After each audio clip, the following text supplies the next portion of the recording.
Majority Leader. Good afternoon, Mr. Speaker. I move that we defer the roll of call. I so move, Mr. Speaker. Is there any objection? There being none, roll call is hereby deferred. Leader. Mr. Speaker, I move that we go to the SecGen for the order of business bills on first reading. I so move, Mr. Speaker. Is there any objection? Excuse me, Madam. Mr. Speaker, I move that we defer for the approval of the journal. Is there any objection? There being none, approval of journal is hereby deferred.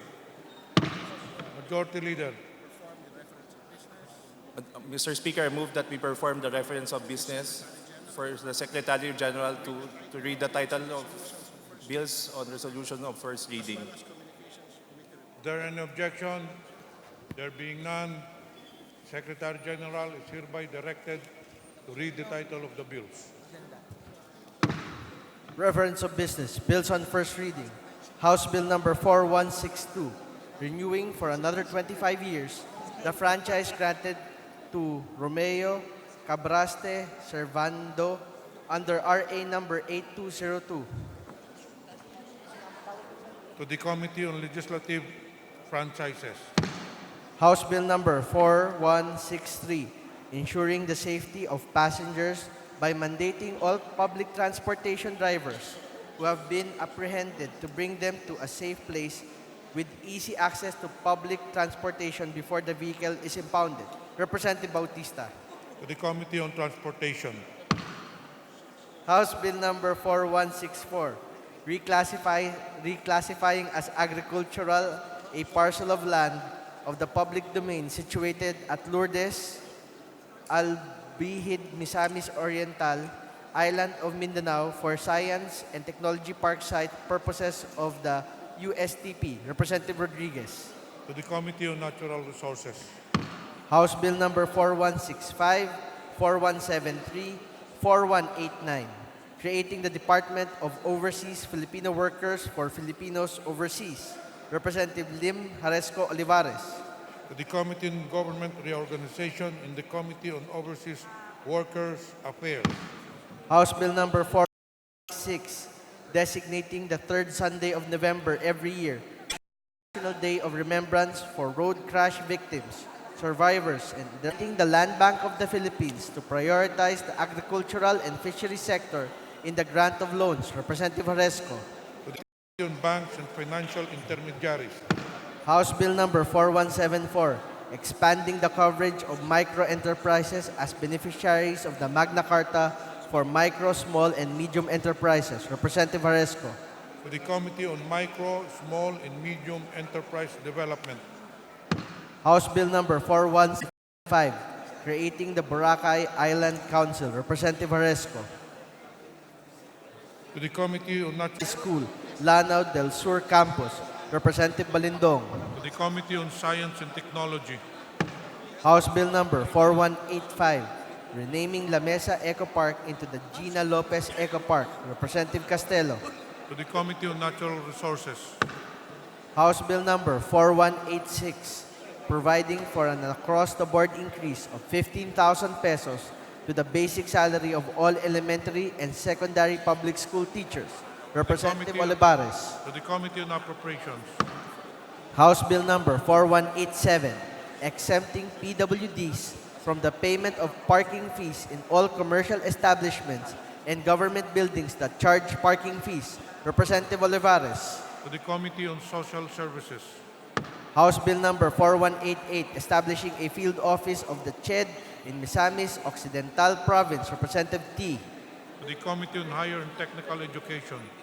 House Bill number 4190, creating 4 additional branches of the RTC in Ormoc City, Leyte Province and 6 additional branches of the MTC, 1 branch in each of the municipality of Palampon, Cananga, Isabel, Marida, Albuega, and Matag-Ob, Leyte Province, 8th Judicial Region. Representative Torres Gomez. To the Committee on Justice.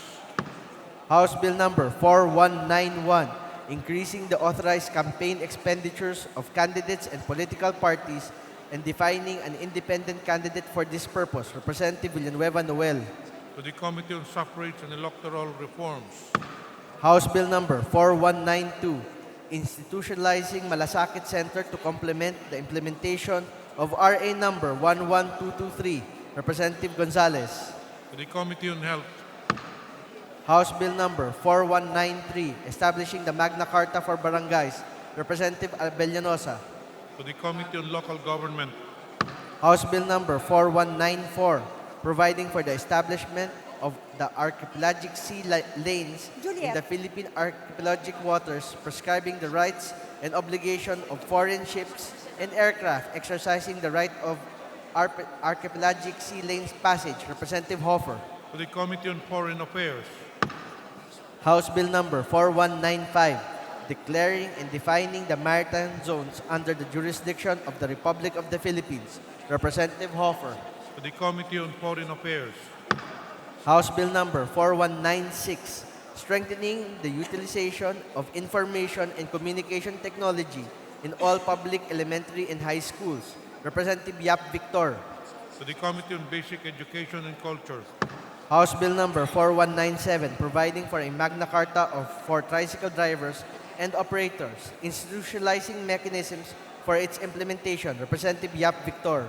to the Committee on Transportation, House Bill number 4198, institutionalizing the Convergence Strategy for Sustainable Rural Development and providing the implementation mechanisms therefore. Representative Yap Victor.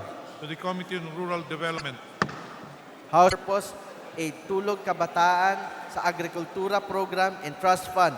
Representative Vargas. to the Committee on Agriculture and Food, House Bill number 4203, providing for the Magna Carta of Workers in Informal Economies. Representative Vargas.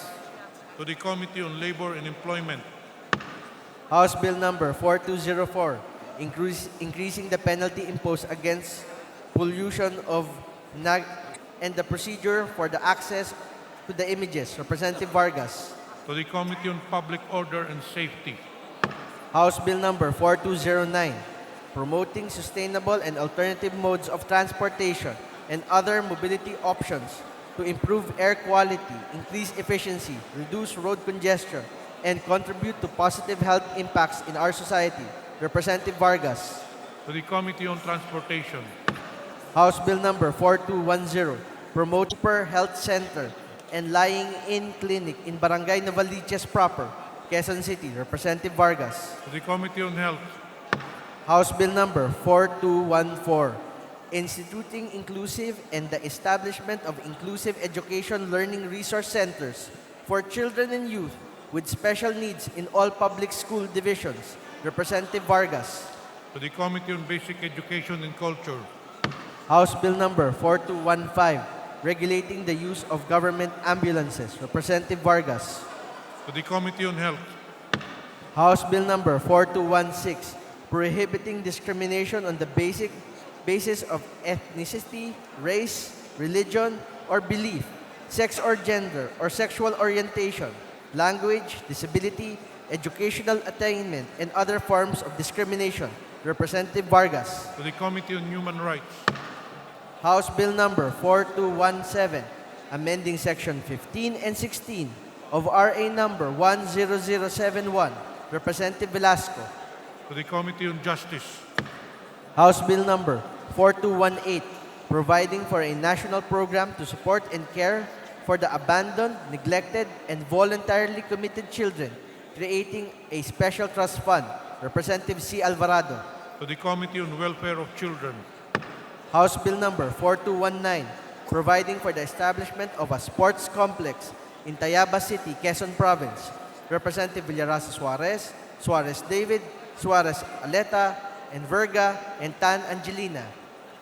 to the Committee on Youth and Sports Development, House Bill number 4220, creating a district engineering office of the DPWH in the 2nd Legislative District of Aklan Province. Representative Haresco. to the Committee on Public Works and Highways, Resolutions.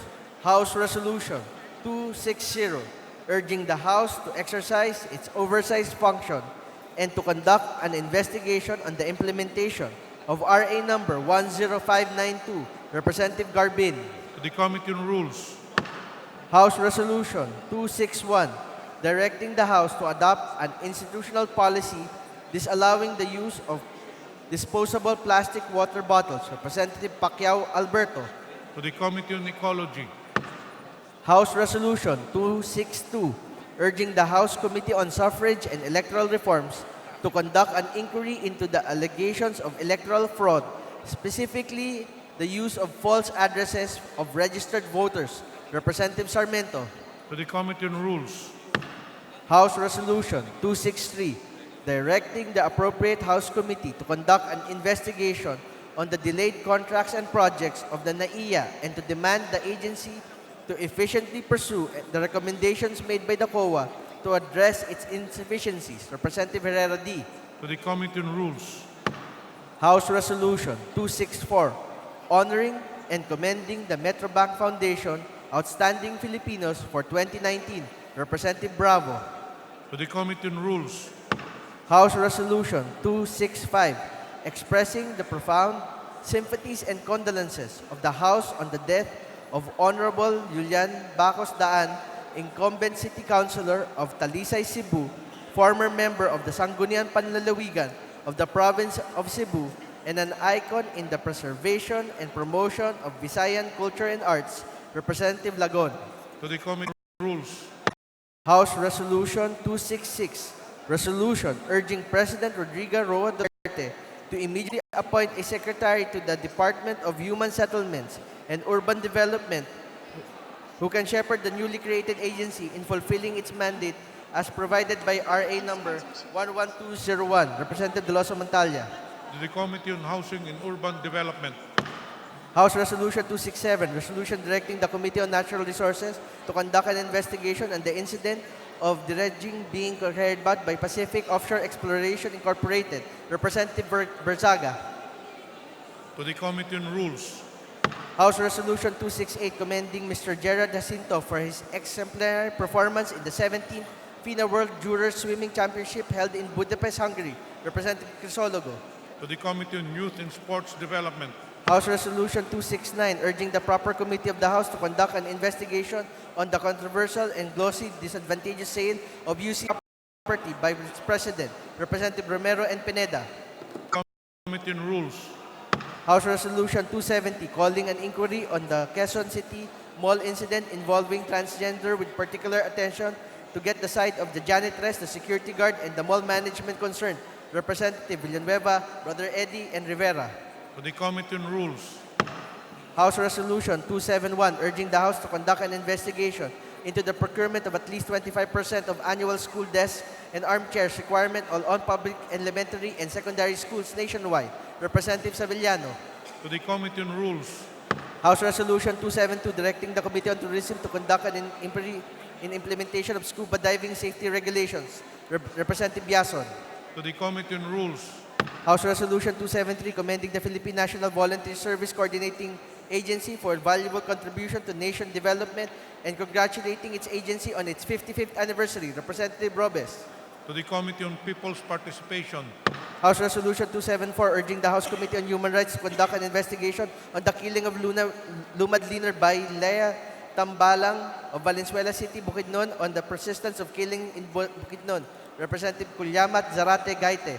to the Committee on Rules, House Resolution 275, urging the House Committee on Information and Communications Technology to invite telecommunications firms under internet service providers to shed light on their slow and expensive internet service. Representative Marquez. to the Committee on Rules, House Resolution 276, commending Sixto Brillantes for the honesty and integrity after returning the 430,000 pesos to its rightful owner at Ninoy Aquino International Airport. Representative Bernos. to the Committee on Rules, House Resolution 277, directing the House Committees on Basic Education and Culture and Higher Education to look into. Representative Escudero. to the Committee on Rules, House Resolution 278, directing House Committee to conduct cursory check on real current status of stem cell therapy. Representative Castelo. to the Committee on Rules, Resolution of both Houses 3, proposing amendments to certain economic provisions of the 1987 Constitution. Representative Haresco. The Committee on Constitutional Amendments. House Joint Resolution 11, expanding the mandate of Legislative Oversight Committee to monitor and oversee the implementation of the Visiting Forces Agreement. Representative Hoffer. To the Committee on Foreign Affairs. House Joint Resolution 12, declaring September 12, 2019, centennial anniversary of Philippine cinema. Representative Fernandez. To the Committee on Public Information. Communications, later dated July 23, 2019, Commissioner Bureau of Immigration, DOJ, submitting agency action plan. To the Committee on Justice. Letter dated 25 July 2019, Benjamin Jokno, Governor, BSP. To the Committee on Banks and Financial Intermediaries. Letter dated 25 July 2019, Mr. Dolor, Provincial Governor, Province of Oriental Mindoro. To the Committee on Appropriations.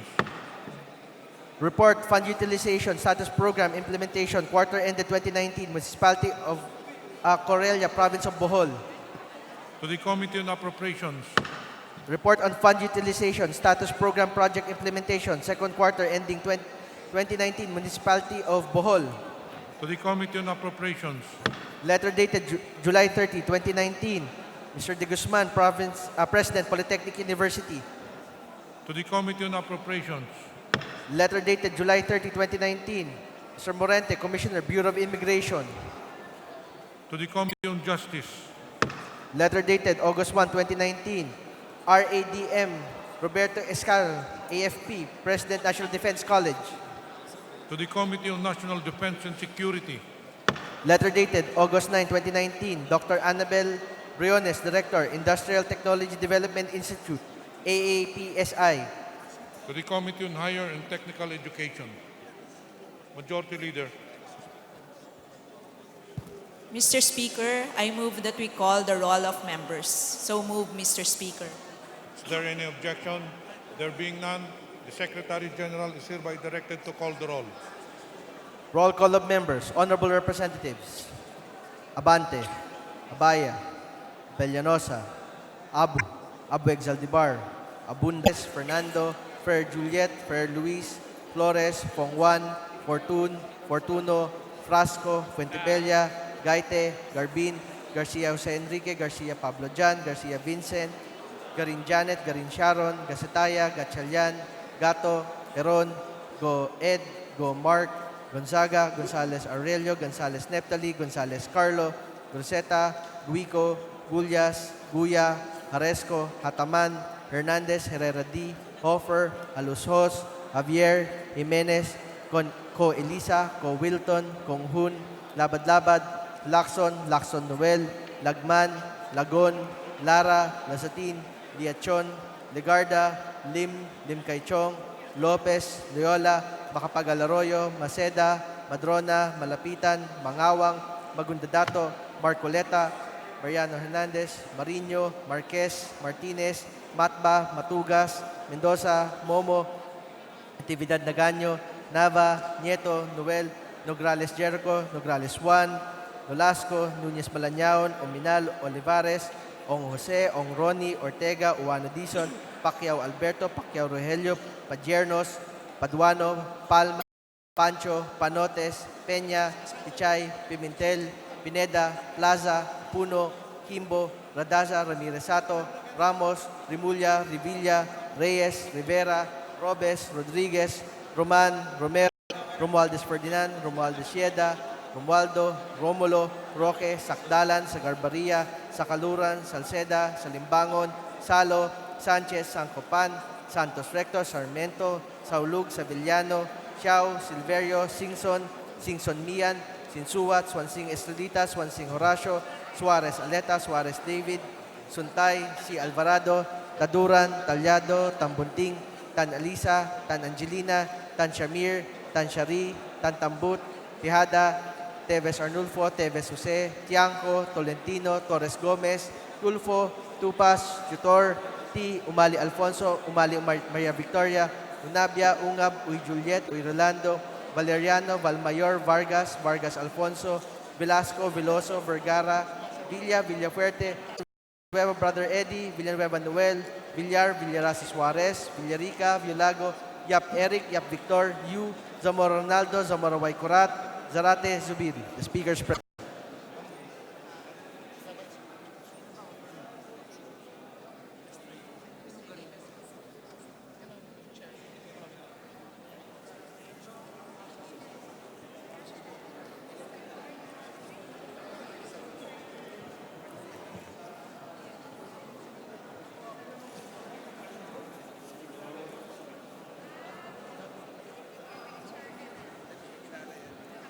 Mr. Speaker, the roll call shows that 235 members responded to the call. With 235 members responding to the call, the chair declares the presence of a quorum. Majority Leader. Majority Leader would like to recognize the guests of Honorable Len Alonte from the Nagyat from the Long District of Binyan, from the Business Administration students from Trimex College, Binyan City. They are K. Mark Reyes, Jeff Faraon, Marisa Portas, Ligado, Criselda San Juan, Catherine Dumpa, Michelle Lawagon, Angelica Chavez, Kenixa Burlat, Angela Apolinia, Millicent Tenya, Rina Basca, Princess Aguilar. They are guests of the Honorable Len Alonte Nagwat of the Long Districts of Binyan. The guest of Representative Len Alonte, welcome to the House of Representatives. Majority Leader. Mr. Speaker, we would also like to recognize the guests of Honorable Christine Alexi Tut. Police and other investigative institutions. In half a dozen witnesses and a complete inventory of guns and vehicles does not cut it, how can any criminal be successfully prosecuted? The decision for the accused to be released on bail is a mockery of justice. Murder is essentially a non-bailable crime. It is an insult to the efforts of the cave in to intimidation or to be bought by a higher sum by other parties. Why did these persons in police custody recant? How was the reward given? Is there a possibility of retrieving this wasted sum since the purpose of which they were given is now unfulfilled? The Batucabe family and their legal team will be hard-pressed to bring witnesses to the stand. In a legal aspect, this decision is a trump card. It grants them the ability to question any and all decisions until it reaches the Supreme Court. They can always maintain as a defense that at one point in the trial, evidence was found to be lacking. Without an iota of doubt, the cycle will be delayed. Rodel died while in service to his fellow Daragueños. Congressman Batucabe died while he was a member of this Congress, of the House of Representatives, our House. Congressman Batucabe was one of us. What happened to Congressman Batucabe is an assault to his family, to a Bicol party list, to the party list coalition, and to this institution, the House of Representatives. So my appeal to my fellow, do not let this fight for justice for us and for our institution go in vain. We must again renew our quest to give justice to our fallen comrade. I exhort all the members of this august body to condemn this unjust decision. I call upon an examination of our laws to provide a more just and speedy system of justice. I call for vigilance from the police to ensure the safety of the Batucabe family, the town of Daraga, the witnesses, and the remaining conspirators in custody. I, a party list representative, and I believe many of my fellow representatives cannot allow this incomprehensible injustice to besmirch the memory of Congressman Batucabe, the former president of the party list coalition in the 17th Congress. Rodel was my friend, and so was he to many members of the 18th and 17th Congress. I miss him, and so do many of the members of this Congress. But these sentiments, my dear colleagues, are for naught if we let this pass. Let's fight for justice for Congressman Rodel Batucabe, and let this not happen to our... So we can act on our own on this particular issue.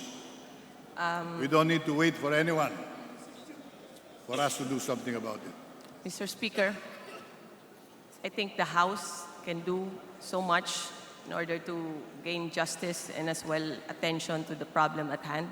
But I would like to defer if Congressman Atienza would permit that because the legal process has been handled by the family together with Congressman Pidot Garbin, and I would like to defer the mic to him so he can explain better what the process is that we have been taking.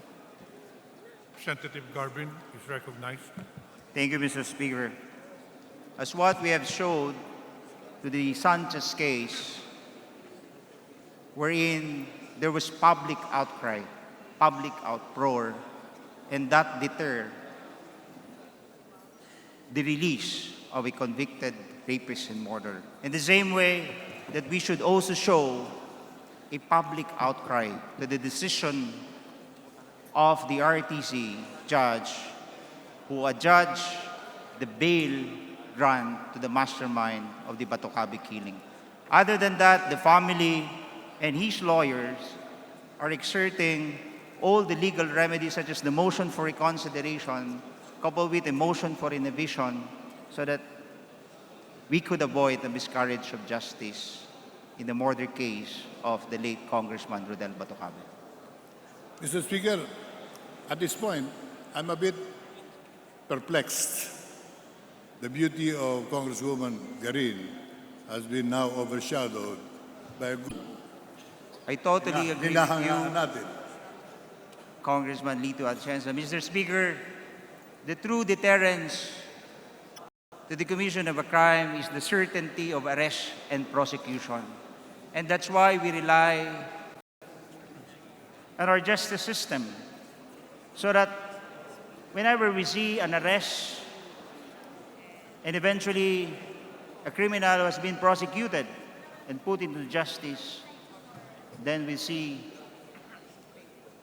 the deterrence of the commission of a crime. But if the culture of impunity persists, no amount of To be released from Muntinlupa, by what reason we don't know. The killers of Congressman Batocabe are all given freedom, again for reasons which we doubt. So why don't we do something about it? This Congress should issue a unanimous resolution condemning what's going on in the country. Ano nga ba nangyayari sa bansa natin? I urge him to join me because I would want to sponsor it also. And we challenge all our members to sign this resolution. Huwag na natin pagdebatihan to. Alam nyo nangyayari, hindi lingid sa inyong kalaman ang korupsyon, the delivery of justice. So therefore, unless we speak out against it, we might as well not say a word about it. Now that you open up the subject matter, I am really asking, in fact demanding, that this Congress, the 18th Congress of the Philippines, should do something about the distorted delivery of justice in the country. It's happening everywhere. It's happening in the city jails, it's happening in Muntinlupa. It happened in the case of Congressman Batocabe. Kailan pa tayo gagalaw? Pag marami pang nabiktima sa kawalangyaan ng pagnanakaw. Obviously, corruption is the root cause of all of this. I await the action of the gentleman, and I will join him all the way. I will certainly make the measure, Mr. Chair, Mr. Speaker.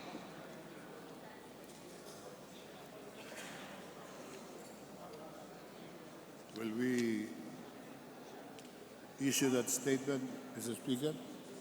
Shall we have a vote right now? Let's take advantage of the situation.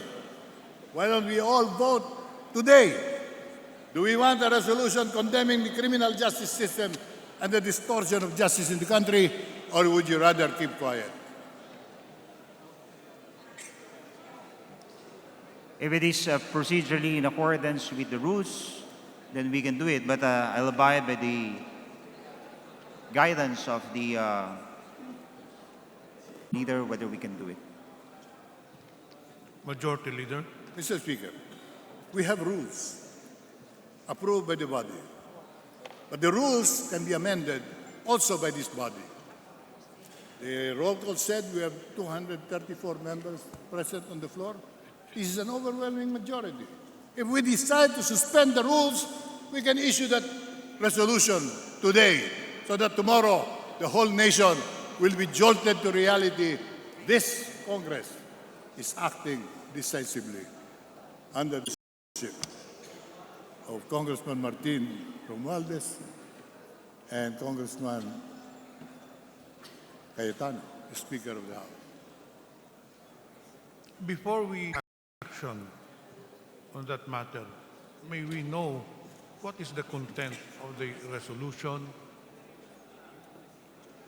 Mr. Speaker, the proposal is to adopt a resolution condemning the criminality in our justice system or the corruption in our justice system. So it We is haven't dropped a resolution with the said tenor, but Congressman Lito Atienza would like to adopt it now. And as I've said earlier, Mr. Speaker, we don't have a draft copy of the said resolution. the chair believes that it Mr. is Speaker. more appropriate. If Mr. there will be a Speaker, draft resolution. Point of order. Majority Point of order, Leader, Mr. Speaker. what is the point of order? The parliamentary situation right now is that a privileged speech has already been delivered by Congresswoman Darin. My good friend from Buhay Party List has been interpolating Congressman Garbin. And therefore, in the process of interpolation, no motion to suspend the rules, no motion to have a resolution has been made. Can we have an oral resolution and the signatories or those who would be favoring the resolution would just be voting viva voce? Is that permissible under our rules of procedure? Majority Leader, Mr. Speaker, Your Honor, we appeal to the Honorable Barzaga, who is correct in his interpretation of the rules. Yes. But this being an emotional matter for House members with the loss of the Honorable Batocabe, we beg the indulgence of the Honorable Barzaga to let the discussion continue, just to allow our colleagues to ventilate their feelings about what happened regarding the case of Kong Batocabe. So if we could just please allow our colleagues, in honor of the memory of Kong Rodel, to continue with their discussion. I move now that we relax the rules of the House to be able to give our members the chance to ventilate. I hope we get the indulgence of our esteemed colleague, the Honorable Barzaga, Mr. Speaker. Mr. Speaker, I also manifested my interpellation, my desire to interpellate Congresswoman Garin or Congressman Garbin in connection with their privileged speech. And therefore, we just continue with the interpellation. After the interpellation, if there is a motion coming from our friend Buhay Party List, then that would be the time that the motion should be made, as long as it is in accordance with procedure adopted by the House. And that's my point of order. Mr. Speaker, Majority Leader. in response to the gentleman, who is very well versed with law and Majority well versed Leader. with the rules of the House, Yes. So, Mr. Speaker, you should I beg, know both parties. that the rules can be amended on the floor at any time. Yes, we know I would that. ask But is there a motion to I would amend ask the the rules? opinion of the majority leader on this matter. That's why we want to have a ruling from the majority Speaker, we ask for floor a leader. Session suspended.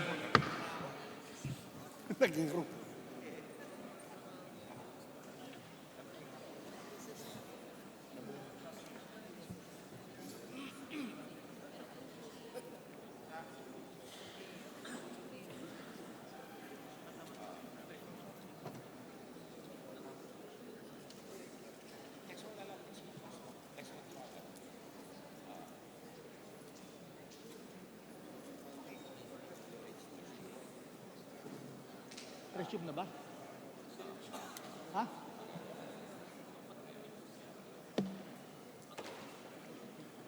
Okay.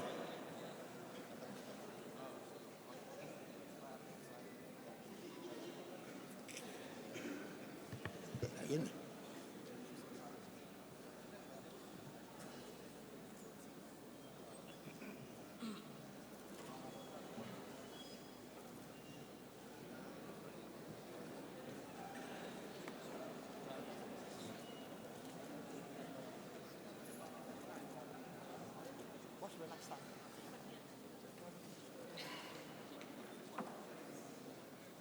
Session resumed. Majority Leader. May I speak regarding my point of order? As provided for under the rules, Rule 14, suspension of the rules. Authority to move. Only the Committee on Rules can move for the suspension of the rules.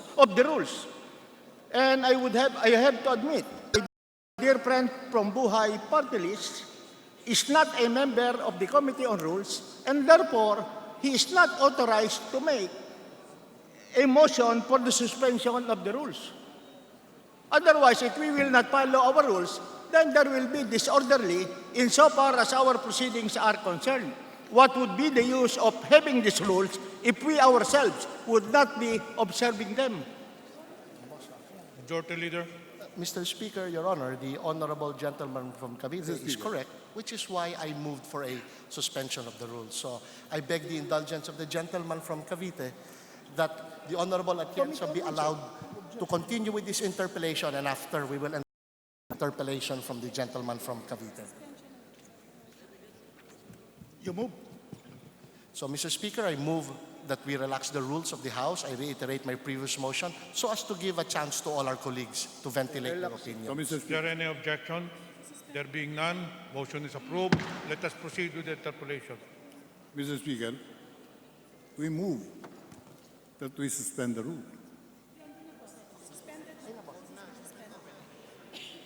Having been suspended, we move that we issue a resolution strongly worded. Point of order, Mr. Speaker. If there is a motion to suspend the rules, the motion must be approved by 2/3 of the members present, there being a quorum. Mr. Speaker, Shall we also relaxing this rule? Mr. Speaker, I agree with the gentleman. Mr. Speaker, So we throw the motion on the floor, and I ask the presiding So that we officer have an ask for a few orderly, minutes ask for a vote. Representative Atienza, so that we'll have an orderly session, plenary deliberations. Please speak when you are recognized. So the chair now recognizes the majority leader. Mr. Speaker, I move for a few minutes suspension. So move, Mr. Speaker. Session suspended.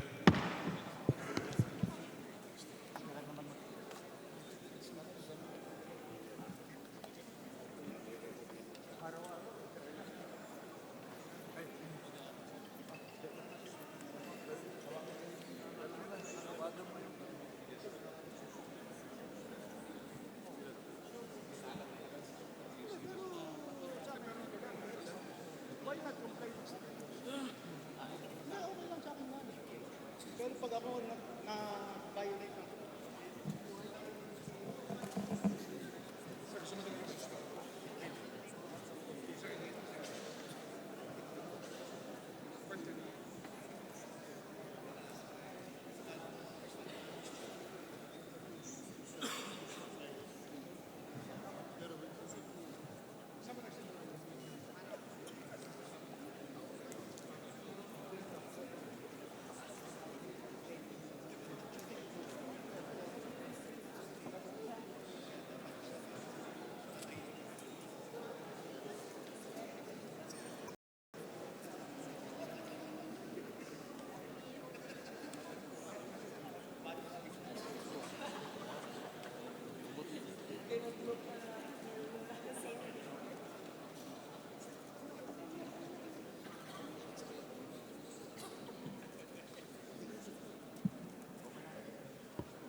Session resumed.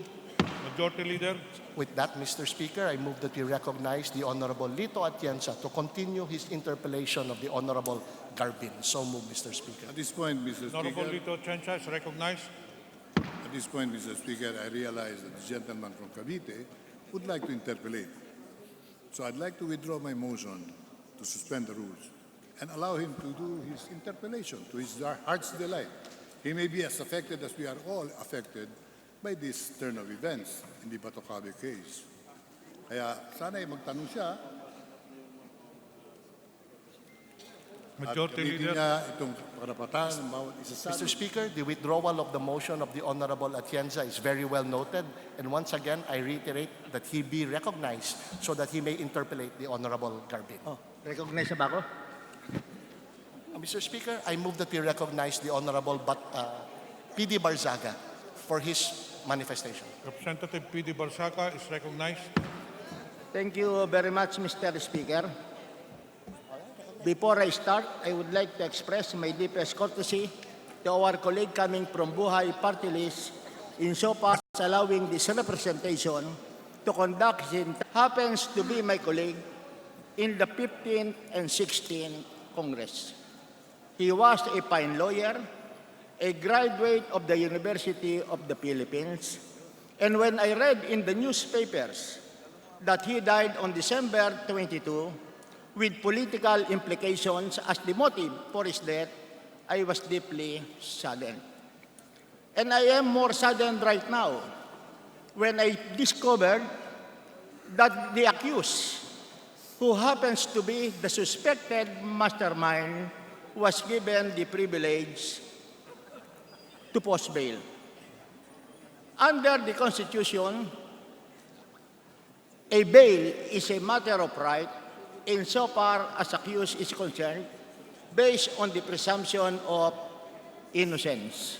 However, there is one exception, and the exception is provided itself under Section 13 of Article 3 if the accused is being charged for a criminal offense, the penalty of which happens to be reclusion perpetua, and the evidence of guilt is strong. So I would like to ask my dear colleague, is the accused in this particular case, insofar as the murder of Congressman Batocabe is concerned, being charged for a capital offense where the penalty happens to be reclusion perpetua? It is true, Mr. Speaker, that the mastermind, Awen Baldo, was charged of a double murder case, 2 murder case, and 6 attempted murder. And under the Constitution and the rules on criminal procedure, person charged of criminal offense and punishable by reclusion perpetua or life imprisonment shall be denied bail. And considering that the accused, Mr. Speaker, is being charged for an offense punishable by reclusion perpetua, the accused, as a matter of right, cannot post bail, cannot be permitted to be bailed unless when the evidence of guilt is not strong. I totally agree, Mr. Speaker. I totally agree, Mr. Speaker. Well, considering that the accused in this particular case was given the right to post a bail, it creates a legal presumption that the evidence of guilt is not strong. Will that be a correct appreciation? That's a presumption, Mr. Speaker. But And- we totally disagree And with with that the presumption. privileges speeches which I have heard, Congressman Garbin, together with Congressman Garin, do not agree that the evidence of guilt is not strong. Is that a correct impression? That's correct, Mr. Speaker. May we ask the reason why our dear colleague does not agree that the evidence of guilt is not strong, which would warranted the posting of bail? Mr. Speaker, I was able to observe the testimonies of the 6 witnesses pointing to the mastermind. And this was given by these 6 witnesses voluntarily, unrehearsed, on a different locations, Mr. Speaker, when they were apprehended. And this was examined by the public prosecutor, wherein they arrived at a probable cause to charge double murder case and 6 attempted murder. They all corroborate on material points. Not only did their testimony support that the former Mayor Awen Baldo was the mastermind, physical evidence also that were gathered, the gun that were used, the motorcycle that were used in the killing of Kong Rodel Botocabe, were all present in the possession of the court of law. So we cannot understand why, despite of all these testimonies presented during the bail hearing and the physical evidence presented before the appropriate court, the judge turned a blind eye on it and still ruled that the accused can post bail on the presumption that the evidence of guilt is not strong. Well, after hearing the evidence which you have just quoted, what do you think would be the reason why the judge, in spite of the overwhelming evidence, still granted bail to the accused? I can just surmise, Mr. Speaker, that the judge applied the quantum of proof, which is the proof beyond reasonable doubt in the bail hearing, instead of a strong evidence of guilt to determine that the accused being charged of double murder case cannot avail of bail as enshrined in the criminal procedure and in the Constitution. Quoting from the interpolation of our dear colleague, Congressman Atienza, he said, and this is an accepted fact, we have a corrupted judiciary, a corrupted judicial system. Would you think that there was corruption insofar as the granting of bail is concerned? I cannot conclude that this is a result of corruption, but I can certainly conclude that this is an error in the applications of the criminal procedures as well as established jurisprudence in bail hearing.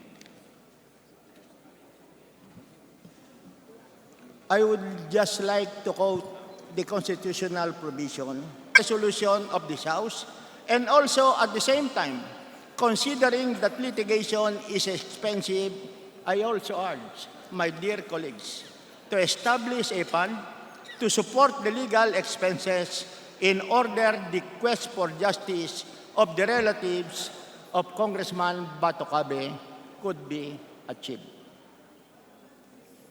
I thank Congressman Barsaga for proposing a fund that would establish in support of the prosecution of the Botocabe murder case. It And is correct- finally, let me make this final statement. Being a politician in this country is really very risky. We have built-in enemies. So many people have envy on us. And perhaps, although it is not a common occurrence, political assassinations are happening. We cannot blame ourselves because this is the course of action which we took. But I cannot accept the idea that a sitting congressman could be the subject of murder and justice could not be given to them. If justice could not be given to a high public official like a member of Congress, how can we expect our people to believe that an ordinary man would be able to get justice in case that he was oppressed? Maraming salamat sa ating kaibigan na nag-privilege speech ngayong gabi, and thank you very much to Congressman Lito Atienza. Majority Leader. Mr. Speaker, I move that we recognize the Honorable Lito Atienza from the party list Buhay, who wishes to make a motion. So move, Mr. Speaker. Thank you. Representative Lito Atienza is recognized. Thank you, Mr. Speaker. And I'd like to state for the record that Congressman Barsaga stated his sentiments on what is being discussed on the floor today. I respect his opinion. I respect his legal definition. In fact, I respect everything he has said. And I hope he also respects the sentiments and the statements of this representation. So we move, Mr. Speaker, to suspend the rules, as I mentioned earlier, to be decided by the body. If they decide to suspend the rules, we will proceed with our intentions to file a resolution. If they turn it down, then we will have to respect the rules as stated by Congressman Balsaga. We move that we suspend the rules, Mr. Speaker. Majority Leader. Mr. Speaker, for the purpose of filing the resolution in support of the cause regarding our dear colleague, we second the motion of the Honorable Lito Atienza. Is there any objection? There being none, motion is approved. Thank you, Mr. Speaker, and thank you, dear colleagues. Now we move on to filing a resolution on the floor that we condemn the hasty decision on releasing the suspect in the murder of our colleague, Congressman Rodel Batocabe.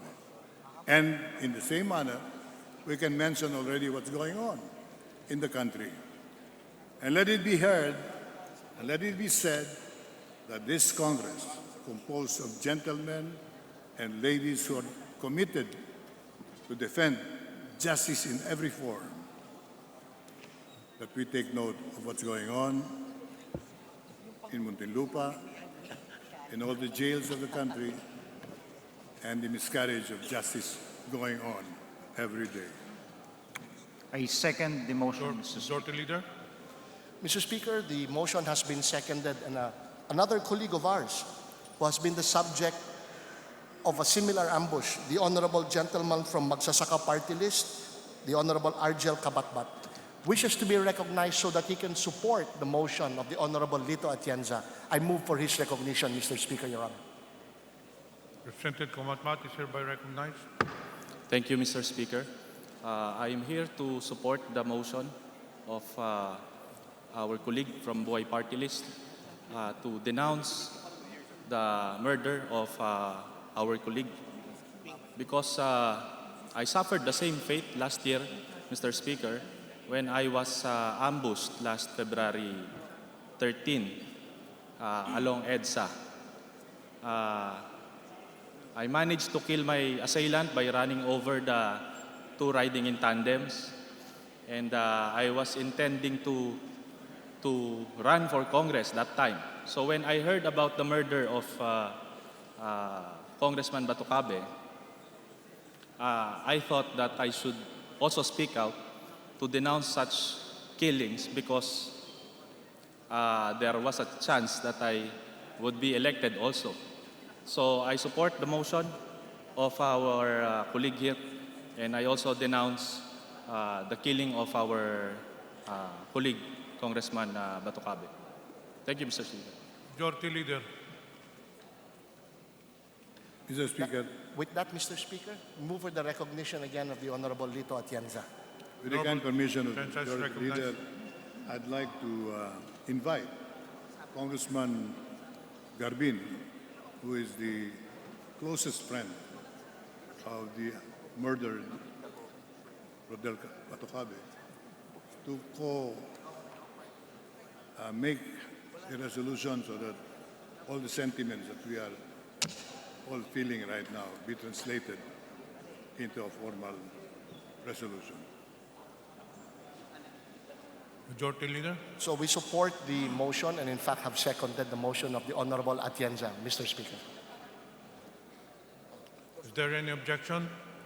There being Second. done, the motion is approved.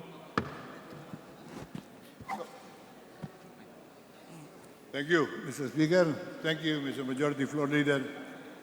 Congressman Garbin and I will coordinate. Thank you. Majority Leader.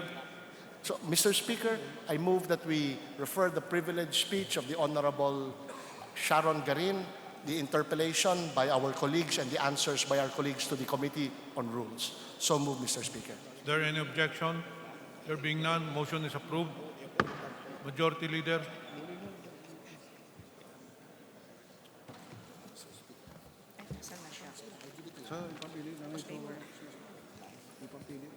Mr. Speaker, under the calendar of business for the day, I move that we consider House Bill 304 as contained in Committee Report Number 4, submitted by the Committee on Ways and Means.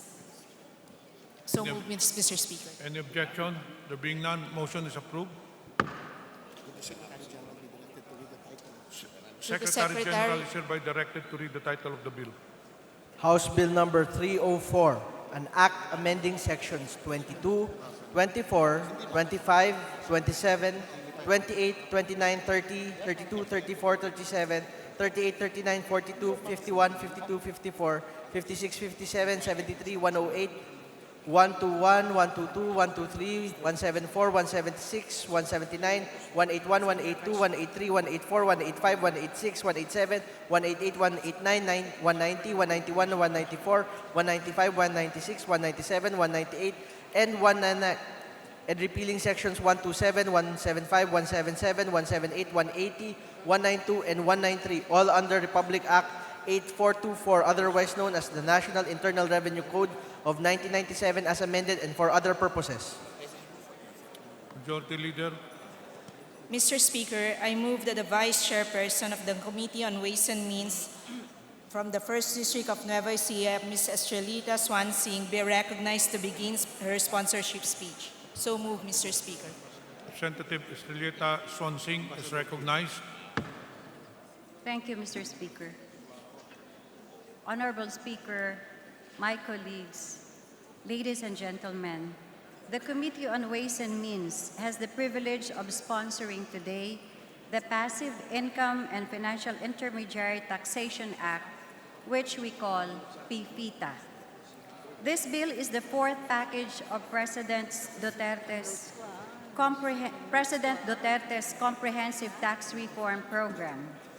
It aims to make taxes in passive income and financial intermediaries simpler, fairer, more efficient, and regionally more competitive. Currently, the taxation of passive income and financial intermediaries may be described as complicated in its structure and susceptible to arbitrage. This gives rise to issues such as an uneven playing field, inequitable distribution of tax burden, uncompetitive tax system, and high administrative and compliance costs. It is very complicated with 80 combinations of rates and bases applicable to financial intermediation, services, and transactions. Tax on income also depends on many factors and conditions which are difficult to ascertain. This may include combinations of type of product, type of lending, issuer, currency, residency, maturity, business status, and various special laws. These variations in tax rate and tax base are present even among comparable financial instruments and transactions.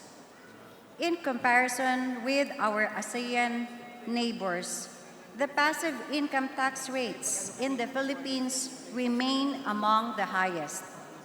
This is a reason why our capital market remains shallow and uncompetitive, and continues to lag behind our neighbors. Admittedly, our current tax system on the financial sector imposes difficult administration and costly compliance. We are one of the few countries remaining that still levies and tax on initial public offerings, or IPOs. It is deterrent to public listing, resulting in the Philippine Stock Exchange lagging behind its neighbors in terms of market capitalization. The current system also gives rise to an inequitable distribution of the tax burden. Those with the ability to invest in tax-exempt long-term instruments tend to be those with higher incomes compared to working-class individuals who are only able to place funds in taxable short-term investments or savings accounts with higher tax rates. Under this bill, interests, dividends, and capital gains will be levied a unified tax rate of 15%. Pre-need, pension, and life insurance will be levied a uniform 2%. Various nuisance documentary stamp tax rates will be removed. Ultimately, the poor and middle class will enjoy a net gain on their savings from 20% to 15%. Meanwhile, the rich who receive dividends will have to pay more in taxes. This will make the tax system more equitable since currently the rich pay lower passive income taxes compared to the poor. Likewise, the variations in tax rates and unequal tax treatment of equivalent or comparable financial instruments give rise to arbitrage. Different tax treatment among sectors or between financial institutions offering the same services or products, or between interest and dividends open window for leveraging. These disparities in tax treatment distort investment decisions as tax considerations overshadow other considerations. An advantage arises in favor of the financial sector favored by the tax code. This measure seeks to simplify such complexity and to provide neutrality in the tax treatment across financial institutions by reducing the number of withholding tax rates and removing special rates and unnecessary exemptions. The stock transaction tax will also be gradually reduced and eventually removed from the current rate of 0.6%, the highest in ASEAN. Hence, this measure will promote capital market development and tax competitiveness in the era of competitive international financial markets. This bill minimizes barriers to capital market development. Further, documentary stamp taxes, or DSTs, have been rationalized and generally lowered to lessen the friction cost on transactions. Proposed rates will be on par with the rates imposed in the region to ensure competitiveness of the domestic capital market. The approval of this bill provides a window of opportunity to achieve the much-needed reform in the financial sector. The taxation of the financial system should indeed be viewed as a major component of this reform, an ingredient that could fuel and direct movement of capital rightly to where they are most needed, so that higher, sustainable, and more inclusive growth can be achieved. Financial sector taxation is indeed ripe for reform. We need to compete better in attracting capital investment, which is urgently needed to finance infrastructure, create more and better jobs, and boost inclusive and sustainable growth of the economy. Again, my gratitude to all my colleagues who chose to co-author this measure. Thank you for joining me in this fight for our nation's progress. Maraming salamat po. Majority Leader.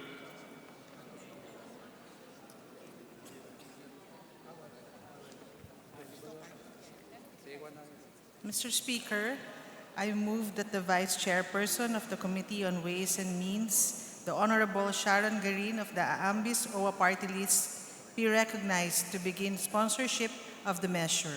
So move, Mr. Speaker. Honorable Sharon Garin is recognized. Thank you, Mr. Speaker. It is with pleasure and honor to stand again in your presence to implore reinforcement from my dear colleagues on this fourth part of the Comprehensive Tax Reform Program, the Passive Income and Financial Intermediaries Tax Act. The Philippine taxation and financial sectors has many intricacies, as there are about 80 tax base and tax rate combinations applicable to financial income, financial intermediation services, and financial transactions. Tax on capital income depends on many factors and conditions, which are difficult to ascertain and susceptible to many interpretations. Factors that affect the taxation of capital income varies on the type of product, type of lending, issuer, currency, maturity, taxpayer, residency, business status, and various special laws. Thus, a confusing and complicated variations in the tax base and tax rate, even among comparable financial instruments and transactions. Imagine transactions having similar transactions within the same financial institutions or from other institutions will be treated differently in tax. An example of which are exemptions granted on long-term investments, bank deposits, individual trust funds, and investment management accounts in favor of resident individual. But such exemptions are not available to long-term savings offered by life insurance, pre-need pension plans, investment houses, and the like. Investments in equity and some forms of long-term instruments are subject to lower tax rates. Therefore, the working class individuals who are satisfied in placing their funds in short-term investments or savings deposits are paying more taxes compared to have more money who tend to place their funds in long-term investments, who are paying less. One of the principles to have a sound tax system is administrative feasibility. Despite such knowledge of principle, we remain to have the most challenging, costly tax administration and compliance. Firms have to pay different taxes that are derived from the same tax base. For instance, life insurance companies are subject to premium tax, while property insurers, pre-need companies, health HMOs, lending investors, and money remitters are subject to value-added tax, while banks, quasi-banks, and other financial institutions are subject to gross receipt tax. Compared to other ASEAN nations, the Philippines' tax rates on capital income, again, remains the highest in the region. This results to shallow and competitive Philippine capital markets, hence the continued hold-up behind ASEAN neighbors. This representation believes that it is high time for financial sector taxation reform. This measure will attract investments, which will create more and better jobs, possibly fund the infrastructures, and overall boost our sustainable growth of the economy. Package 4 will simplify the complexity on financial taxation system. In reducing the number of rates of withholding taxes, removing the distinctions, special rates, and unnecessary exemptions, this measure shall give a room to neutrality in the tax treatment across financial institutions and financial instruments. This measure shall truly reform the financial sector taxation into a fairer and more efficient way. It shall institutionalize equity to all kinds of investors and savers through a single rate of gross receipt tax on all insurance businesses and eliminating the distinction between lending and non-lending activities and term of maturity. The approval of this bill will enhance and promote capital market development and tax proficiency within the context of financial globalization, increased capital mobility, and financial inclusion. The Philippines will then be of equal footing with that of ASEAN nations, thus promoting our domestic capital market competitiveness.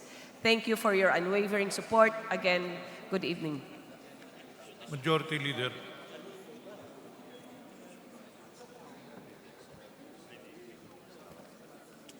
Mr. Speaker, I move that the chairperson of the Committee on Ways and Means, Joey Salceda, be recognized to begin his sponsorship of the measure. So move, Mr. Speaker.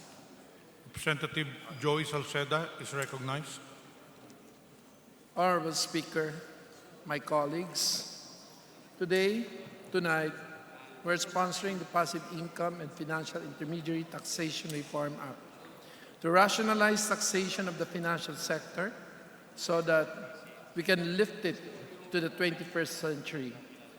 It's so that by becoming simpler, fair, more efficient, and regionally competitive. Let me mention some of the highlights of this bill that was first approved in the 17th Congress. First, we have a very complicated tax structure, and this causes or produces arbitrage opportunities which are taken advantage only by those who are already rich. Thus, we want to redo this bill essentially reduces the current number of tax rates and tax bases from 80 down to 36. This will greatly simplify tax administration, reduce the complexity in the taxation of financial instruments and financial intermediaries. Second, we have among the highest passive income rates in the region. For instance, this bill reduces the tax rate on interest income from 20% to 15%, contrary to most people's impression. They always think that tax reform means higher taxes, but this one reduces it. And the 15% is basically in line with the ASEAN average for individuals, and it simply will put us at the competitive range of our region, of our neighbors. Third, in general, the rich pay lower passive income taxes compared to the poor. 97% of all dividends in this country are actually at the top 2%. Thus, this bill seeks that the tax rate on interest income for regular wages, which is brought down to 15%, but for long-term assets, which the rich usually access given their liquidity and solvency characteristics, have actually pay zero taxes. Foreign currency deposits were first introduced by the Marcos regime, essentially when the country needed foreign currency, but now, Your Honor, in a liberalized and regulated global financial structure, the rich can simply shift from one currency to the other, and the state, our government, will have to reward them for the risk they're taking. This is bad taxation.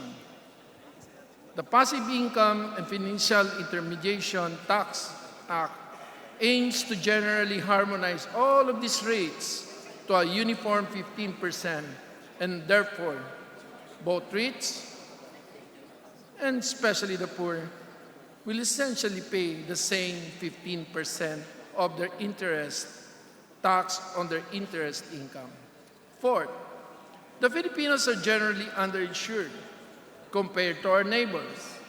This bill aims to make insurance products more affordable by lowering the tax on insurance.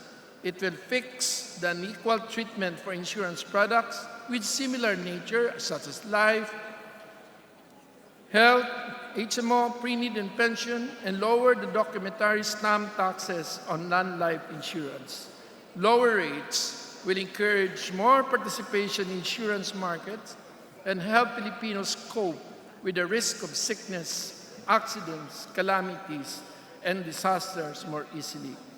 This law essentially makes that the poor who have less in life should essentially have at least at par in law. Fifth, high rates and a complicated DST or documentary stamp taxes add friction costs to transaction. There are so many examples in the current tax system on the financial sector. What will we do? First, we will express all rates in ad valorem or percentage form to make them easier to understand and interpret. Second, to improve and equalize the tax treatment between debt and equity, we will harmonize the DST and on debt and equity, which is currently at 0.75%. We will unify all non-life DST rates and lower them gradually from 12.5 to 7.5, and to reduce the cost of money transfers, which are poor, especially those whose families are based in the provinces and would depend on money transfer to sustain their school or their life in the national capital region. We will remove the documentary stamp tax on domestic money transfer. This is a very progressive feature of the Passive Income Financial Intermediary Tax Act. We will also remove all nuisance provisions with low revenue take, such as taxes on diplomas, documentary stamp tax on diplomas, even ordinary marriage certificates, proxies, powers of attorneys. And lastly, Honorable Speaker, many exemptions and special rates on passive income contribute to the narrow tax base. Currently, there are 43 of them. This bill proposes to repeal 33, including 14, which have already expired, leaving only 10. To close, the Committee on Ways and Means would like to thank our 306-member August Chamber, especially our leadership, for the support, the inspiration, especially our Speaker, Alan Peter Cayetano, our Majority Leader, Martin Romualdez, and also our party leaders, Jack Duavit, and our party leader, Lord Alan Velasco. With this, Honorable Speaker, we seek the support and expeditious action of this chamber on this most important reform measure that will put the Philippines at the platform for modernity. Thank you very much and good evening to everyone. Majority Leader. Mr. Speaker, I move that we suspend consideration of House Bill 304. So moved, Mr. Speaker. Is there any objection? There being none, motion is approved. Majority Leader. Mr. Speaker, I move that we consider House Bill number 4157 as contained in Committee Report 2, submitted by the Committee on Ways and Means. So moved, Mr. Speaker. Is there any objection? There being none, motion approved. House Bill number 4157, amending sections 4, 5, 20, 22, all under the National Internal Revenue Code of 1997 as amended and for other purposes. Majority Leader. Mr. Speaker, our parliamentary status is that we are in the period of interpolation. So move, Mr. Speaker. I move that we recognize the Chairman of the Committee of Ways and Means, the Honorable Joey Salceda from the 2nd District of Albay to defend. So move, Mr. Speaker. Representative Joey Salceda is recognized. Thank you very much, Mr. Speaker. I move that we recognize the Honorable Lito Atienza to interpolate. So move, Mr. Speaker. 1 minute suspension, Mr. Speaker. Session suspended. Upon special request, Dean will defend.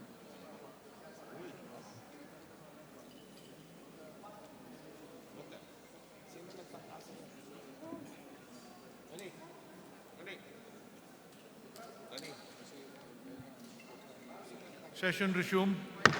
Mr. Speaker, In lieu of the Honorable Chairman, I move that we recognize our esteemed Vice Chairperson, the Honorable Estrellita Swansing, to answer the questions of the Honorable Atienza. Representative Sonsing is recognized.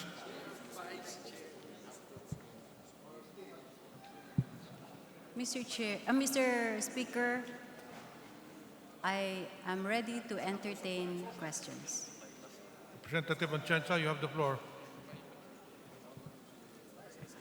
Mr. Speaker, with the kind permission, indulgence, and understanding of the lady, we at Buhay Party List would like to ask some questions about the measure. Gladly, Mr. Speaker. Mr. Speaker, House Bill number 4157 talks about amendments to the National Internal Revenue Code of 1997. Tama po ba ito? That's correct, Mr. Speaker. And I see that the measure is co-sponsored by almost 250 members of our Congress. Tama po ba yun? Tama po yun, Mr. Speaker. Sa makatwid, maraming sumuri, nag-aral, at bumuo nitong panukalang batas na ito. Tama po yun, Mr. Speaker. 250. Hindi lang po ngayong Kongreso. Anong nakaraang Kongreso din po. Ito po ba'y binuo, pinag-aralan at ginawa nitong mga principal sponsors o ito'y galing sa Department of Finance na in-adopt ninyo? Ito po ay kombinasyon, Mr. Speaker. Ito po ay galing sa 17th Congress na pinaghirapan po ito kasama po ang mga stakeholders, mga members of the House of Representatives at kasama din po ang Department of Finance, Mr. Speaker. Sa makatwid, galing sa Department of Finance, sinuri at pinag-aralan ng mahigit 200 miyembro ng ating Kongreso. Tama po, Mr. Speaker. At ang nilalayo po ay amendments to the Internal Revenue Code I passed agree, in Mr. Speaker. 1997. I agree, Mr. Speaker. Sa dami po ng sponsor at sa dami ng mga nais maamyendahang seksyon, pinag-aralan po kaya natin lahat itong mga seksyon na ito na nais nating baguhin? Inisa-isa po natin ito bawat provision, Mr. Speaker. Yung po bang pagbibigay ng prangkisa ay kasama rito sa dokumentong ito? Mr. Speaker, gusto ko pong malaman kung ano pong klaseng prangkisa. Kayo po sponsor eh. Ako po yung nagtatanong. Mr. Speaker, I'd like to ask whether extending, creating, granting a franchise is included in the amendments that they are seeking. Mr. Speaker, I would like to know what kind of franchise from the interpolator. Ang tanong ko po ay, kasama po ba sa ating inaamyendahan ang pagbibigay ng prangkisa?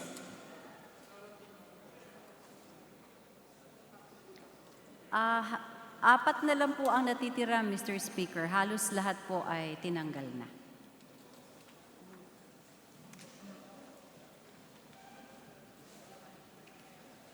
Para po sa malinaw na talakayan, uulitin ko po ang tanong.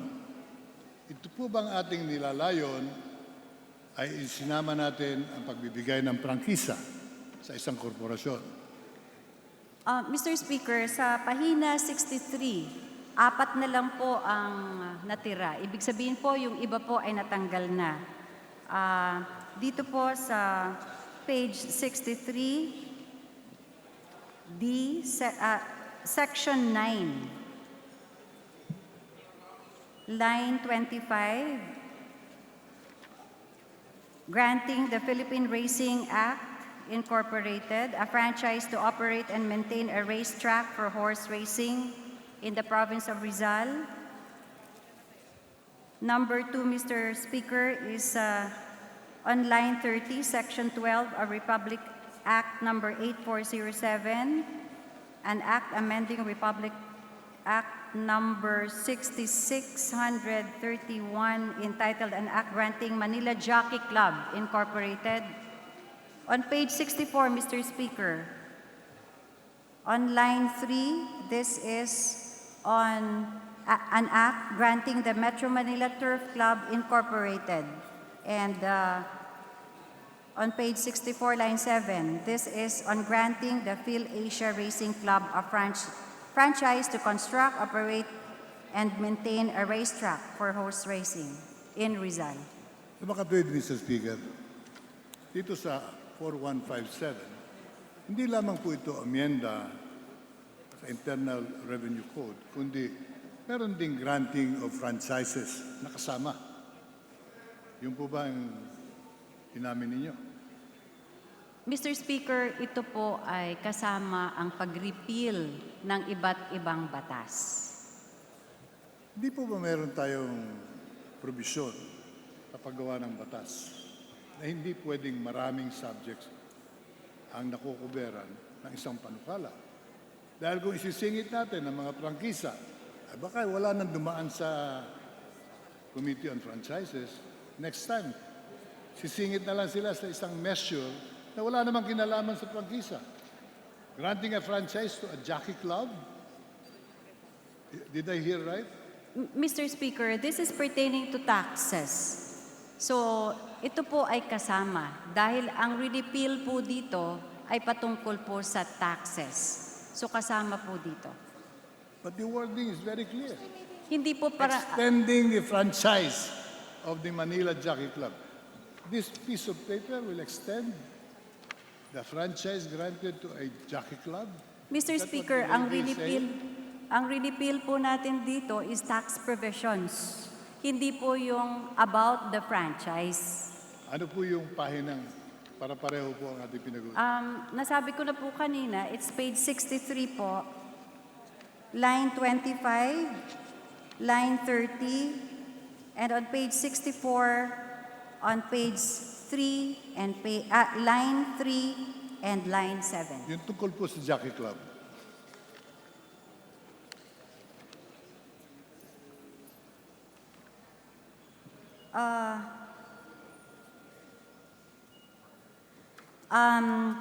Yung tungkol po sa Manila Jockey Club Incorporated, it's on page 63, line 30. Kaya nga po ang panukalang ito ay maliwanag. It's in section 12, meaning this is the provision on taxes. Mr. Speaker, we request for a 1-minute suspension. Session suspended.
Mr. Speaker.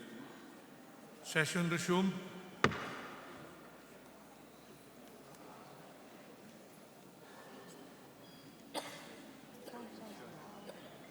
Pakipaliwanag nga po ninyo, Mr. Speaker, itong binabasa ko.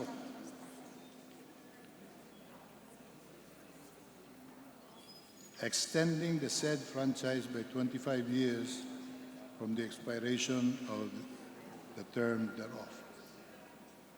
Ano po ba ang ibig sabihin nun? Nililinaw ko lang para huwag tayong magkaroon ng misappreciation later on of the law that we are discussing tonight. Mr. Speaker, on page 63, line 21, babasahin ko po. Yan po ang nasasakupan dun sa sinasabi po nating repeal natin yung Section 12 of Republic Act Number 8407, which is about Manila Jockey Club Incorporated. So babasahin ko po yung nasa line 21,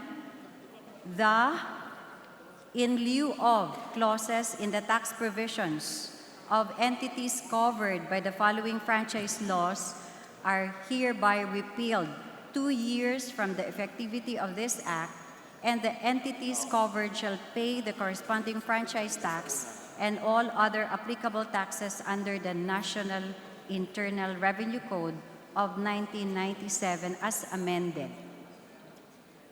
Yun nga po ang pinupuna ng inyong lingkod. Bakit merong extension provision on a franchise given to a corporation? Para bagang naging part and parcel of this Internal Revenue Code amendments, yung extension, which has totally got nothing to do with the subject of the said measure. Mr. Speaker, tinatanggal lang po natin yung clause na in lieu of dun sa tax provision. Wala po tayong sinasabi na ini-extend natin yung franchise because this is not covered by the Committee on Ways and Means. So itong pinag-uusapan po nating panukala ay patungkol lang po ito sa taxes. Anyway, Mr. Speaker, we will still go back to the subject when it comes to the period of amendment. Dahil hindi ko po matanggap yung interpretation nila at definition nila na yung extension ay tinamaan lang pero hindi yun ang intensyon. But in effect, you're extending the franchise as the wording says so. If that is not the intention, then we should change the wording. Or maybe skip the subject of extension because it is not the subject matter of this measure.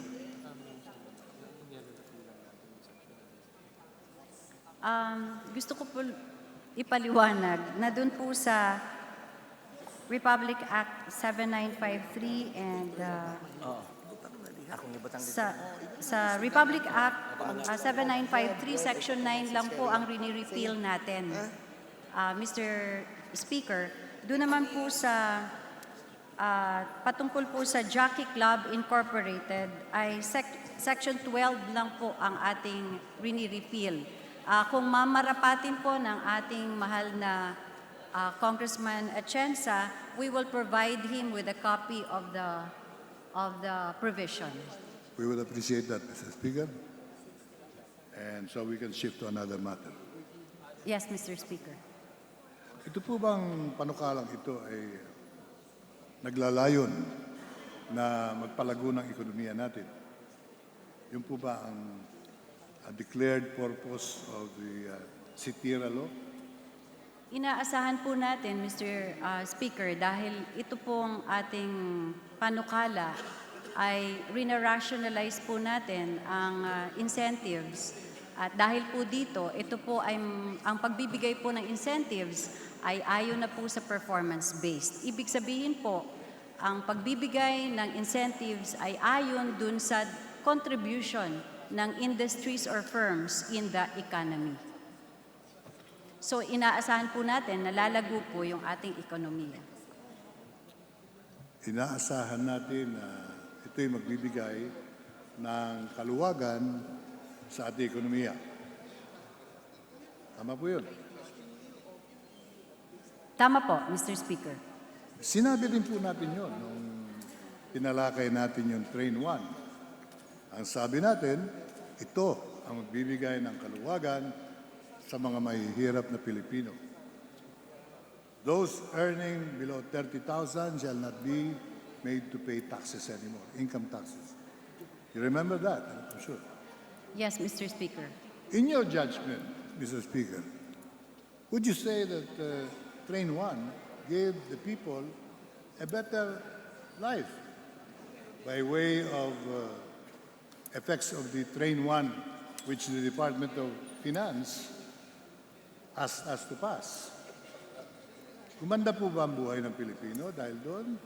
O naghirap ang Pilipino? Sa akin po pananaw, ay problema ang dinulot nun.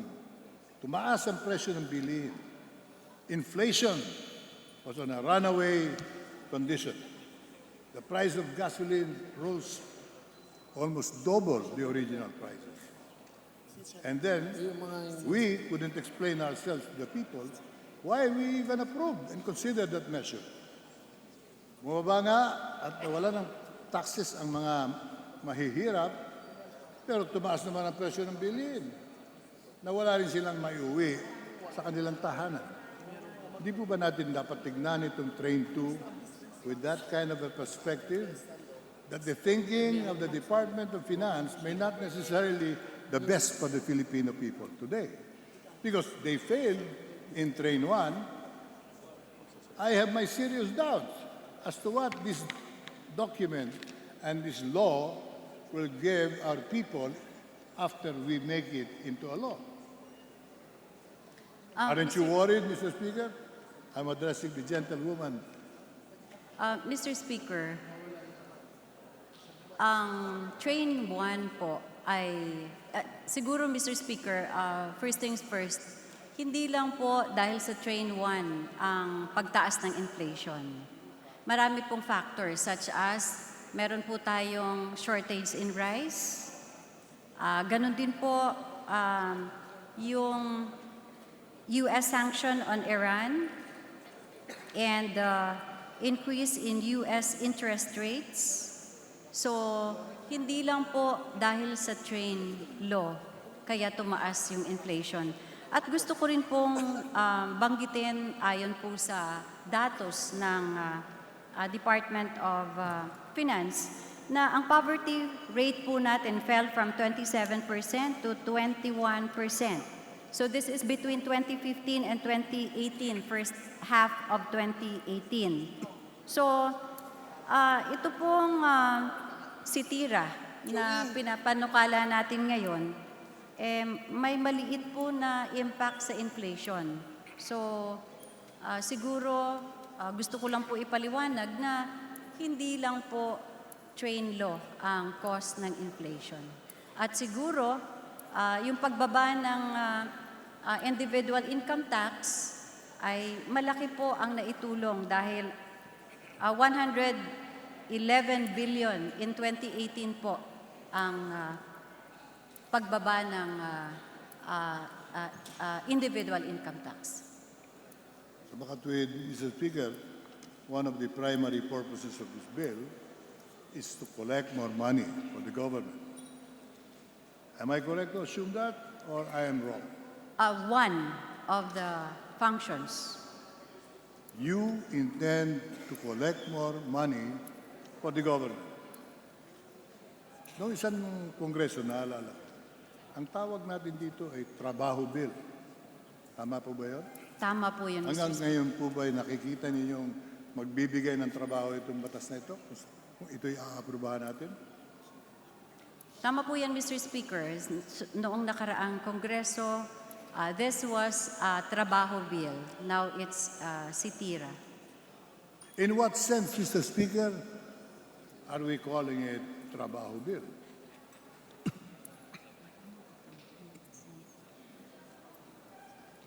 Mr. Speaker, dahil po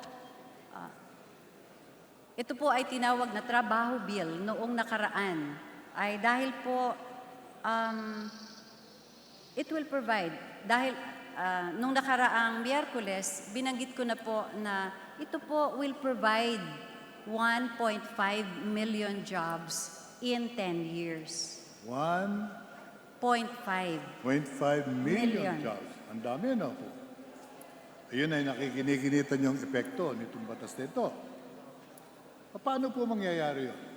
In what way will job creation be a direct offshoot of this law? Mr. Speaker, inaasahan po natin, we're expecting that since we are already lowering the corporate income tax from 30% to 20%, then the savings of the industries or the companies will be spent for providing jobs. So this bill, as you say, will lower corporate tax from 30% to 20%. Yes, Mr. Speaker. Bakit po natin gustong gawin yan? Dahil po hindi po tayo competitive regionally. Tayo po ang pinakamataas in terms of corporate income tax Sa ngayon? sa ASEAN. Sa ngayon, ano po? Opo. Opo, Mr. Speaker. So pag sinabi niyong ibababa natin yung corporate income tax, shall we do it now, tomorrow, next year? Kailan kaya natin gagawin yun, according to your proposal? Mr. Speaker, it will be gradually decreased. Starting January 1 of 2020, it will be reduced from 30% to 29%. So the way I understand it, That will, income tax of the corporations will be lowered in 10 years' time. correct, Mr. Speaker. The impact will be dependent on the conditions 10 years from now. Tama po ba yan? It Dahil will, kung sasabihin niyo sa akin, ibababa natin ngayon, maintindihan ko po agad. Kakabahan na po ang Cambodia, kakabahan ng Thailand, kakabahan ng Vietnam, dahil mababa sila ngayon, kasi sa atin. If we are lowering our tax rate to 20%, we will be competitive with them. Now, 10 years from now, baka ang Cambodia, Thailand, Vietnam, and all the rest of Southeast Asia would already be collecting much lower than 18 to 20% now. Because of the robust economies, they may lower it to 5%, 6%. Di talo na naman tayo. What do you see happening to the country then?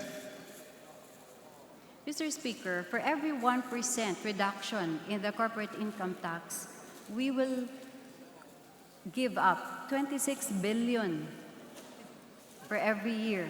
So the government cannot afford to reduce it immediately, because if you will look at it only for the first year, the government will lose revenue of 26 billion. At hindi lang po yung 26 billion a year, it will increase the loss. So we cannot afford that we will reduce the corporate income tax rate from 30 to 20% right away. Yung po problema.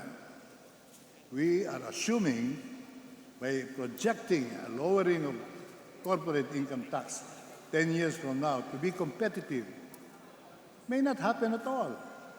Because by that time, our competitors may already be charging a much lower corporate income tax because of their growing economies today. We are catching up with something we may not even catch up with. So, meanwhile, the impact of this law will not create jobs. It will create unemployment for our people. Why do I say that? Why am I concluding, Mr. Speaker, that this law is detrimental to the employment opportunities of our poor? Pag ang mga kumpanya ay nagsialis sa Pilipinas, yung sinasabi ng ating masipag at magandang ginang, ay hindi mangyayari. Sapagkat pag wala nang factories dito, wala nang direct foreign investments, wala na rin trabaho. Hindi 1.5 million generated jobs. Ang magkakaroon tayo, 5 million unemployed more than what we have today. Because the multiplier effect of a closing down factory will be producing more unemployment. I don't know why the gentle lady sees it other way, in another way, when the facts are real. If you are promising to adjust corporate income tax, you're actually telegraphing to other nations. In 10 years from now, we will be with you. Hindi ba naman gagalaw yung mga yon? O ganun ba? O sige. Next year, pag binaba mo ng 2, baba na rin kami ng 1. Pag binaba mo another 2, in another 2 years, bababa din namin ng another 1. Pagdating ng 10 years from now, 20% na lang tayo, sila naman ay baka 12% na lang. Talo pa rin tayo. So the strategy of the economists, I cannot understand.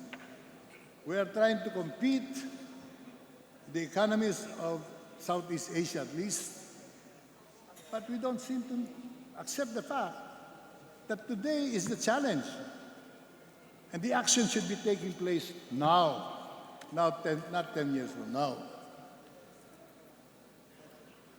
Mr. Speaker, may I respond? If we compare with other ASEAN countries, hindi naman po tayo masyadong malayo. Like for example, kung sinasabi po ninyo na natatakot po kayo na bababa din yung iba habang binababaan natin gradually. Ang China po ngayon ay 25%, ang Indonesia ay 25%, ang Malaysia ay 24%. So kung tayo po ay bumababa ng 1% every year, sa akin pong pananaw ay hindi naman po malayo sa ibang bansa. Mr. Speaker, I'm even more confused now. The gentle lady seems to be contradicting herself. The rates today in Southeast Asia, as you said, and as is written here, the Philippines has the highest in corporate income tax. Di po ba tama yung assumption na yan? Yes, Mr. Speaker. Tayo po ay 30%. Ganun po binanggit ko kanina. China is 25%. Indonesia is 25%. Malaysia is 24%. So meaning we are the highest. That's why we are reducing it to be regionally competitive. Kaya gusto niyo ibaba para maging competitive. Tama po, Mr. Pero Speaker. aminin ninyo, pag sinabi natin ngayon, ibababa namin to every year. Yung mga ibang bansa, ay hindi naman mga tanga yun. Ay, bababa nyo ha? O sige, kami rin, ibababa namin every year. Di, Mr. para tayo Speaker. naghahabol ng ating sariling buntot. We will not get anywhere. Meanwhile, I can see unemployment becoming a real problem. For one, you are going to remove privileges and benefits from the locators in our PESA business sector now. What do you mean by kailangan alisin yung kanilang mga tax exemption? Ano po ba ang ibig sabihin nun? Mr. Speaker, may I request the gentleman from Buhay Party List to repeat the question, please? The PESA today, the export processing zones, are thriving. Yan po ay matingkad ang kanilang ekonomiya. Kumikita ang mga locators, kumikita naman ang gobyerno. At yung ating labor force ay nasasanay. I would say that the best semiconductor technician or laborers can be sourced in the Philippines. Mas magaling tayo kaysa rin sa mga ibang Asyano. Kaya nandito sila. Bakit nyo gustong busisiin yan at pakialaman na maaaring makapagbago ng kalagayan ng negosyo nila? Because the moment you intervene and meddle to the present business atmosphere and business policies that they have been accustomed to, at tanggapin nyo, maaaring lumipat sa ibang bansa yung mga yan. Tama po ba yan? Mr. Speaker, siguro ang ginagawa po natin ngayon is sinasaayos po natin yung sistema.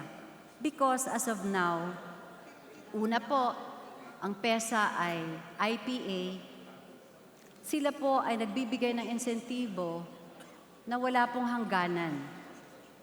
Hindi po sila dumadaan sa proseso katulad ng evaluation and monitoring, and it is not performance-based. Now, what we are doing is we are expanding the role of FIRB, the Fiscal Incentive Review Board. Ibig sabihin, dadaan na po sila sa review itong mga industries na ito.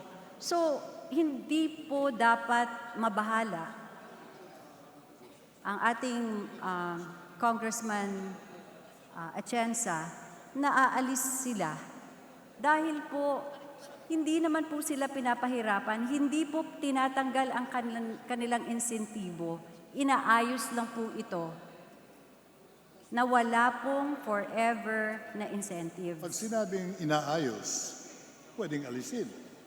Ang nababasa ko po sa dyaryo, statements from the Department of Finance, they are justifying removing the exemptions of PESA locator. Are you denying what they're saying? Ako po naman ay hindi ekonomista, pero nagbabasa po ako ng mga sinasabi nila. Sinabi nila, pinaniniwala ako dahil sila may gawa nitong batas na ito. Hindi naman ako naniniwala kayo gumawa nitong batas na ito. Because I'll ask you one question. If you were the one who prepared this law, did you talk to the locators of PESAs in the Philippines? Mr. Speaker, we already consulted the locators. In fact, the Department of Finance handled the public hearing. At inuulit ko po, hindi po natin tinatanggal ang incentives. Ang ginagawa lang po natin ay instead po na forever ang incentives, ay linagyan na po natin siya ng limit. So ito po ay time-bound na. Kaya nga po, nilagyan nyo ng limit. Kung ako kumpanya, ako'y investor, nilagyan mo ako ng limit sa aking kikitain dito sa Pilipinas, magpaplano na ako ng pag-alis. At isasama ko pa yung mga labor force ko na sinanay ko. Hindi ko pa babayaan iba makinabang gusto mga tin-training namin. Kaya ang sinasabi ko, bago sana dinala ito rito, tiniyak ninyo na ang ating mga locators ay sangayon at masaya sa kanilang kasasapitan. Marami na rin po ako nakausap sa kanila. They are condemning this particular proposal. As they say, and I quote them, we will always transfer to another country where it is more friendly and more hospitable, not limiting our exemptions and our privileges. Ano po ba reklamo ninyo? Tanong sa akin. Sabi ko, pasensyahan nyo, hindi ako ang gumawa niyang batas na yan. Department of Finance po ang gumawa niyan. So are you saying the Department of Finance held extensive dialogues and meetings and hearings to hear the side of the locators? Mr. Speaker, Or you are only assuming that? I am not assuming because I was part of it, Mr. Speaker. This went through a lot of technical working groups. Even on Sundays, we worked hard. And even the former Speaker, GMA, went to Bataan to have consultations with the locators. So I am not assuming, Mr. Speaker, because I was a part of this. I commend you for your working hard. But it is a fact that the locators feel left out. They feel betrayed. Now they are planning and plotting their own business survival. Ang sinasabi ko po, pag nag-alisan lahat yan, hindi na tayo job generation ang pinag-uusapan natin. Mawawalan tayo ng pagkukunan ng trabaho. Mr. Speaker, at this point, we are just assuming that they will leave the country. And you are assuming they will not. They will not. Okay. I assure you, Mr. Speaker, Honorable Atienza, that they will not, because this will be properly handled. I'm willing to take that assurance from the lady because I know his diligence and her dedication. But let me go back to the Department of Finance. It is a fact that they are the ones who conceived of this.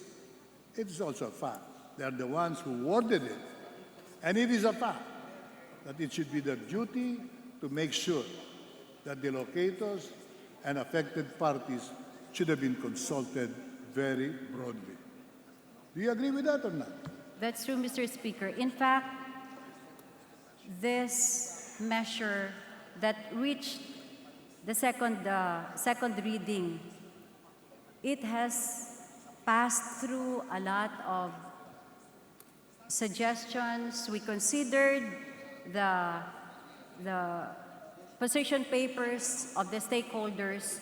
So, Mr. Speaker, this is not the original version of the Department of Finance. We already amended this accordingly.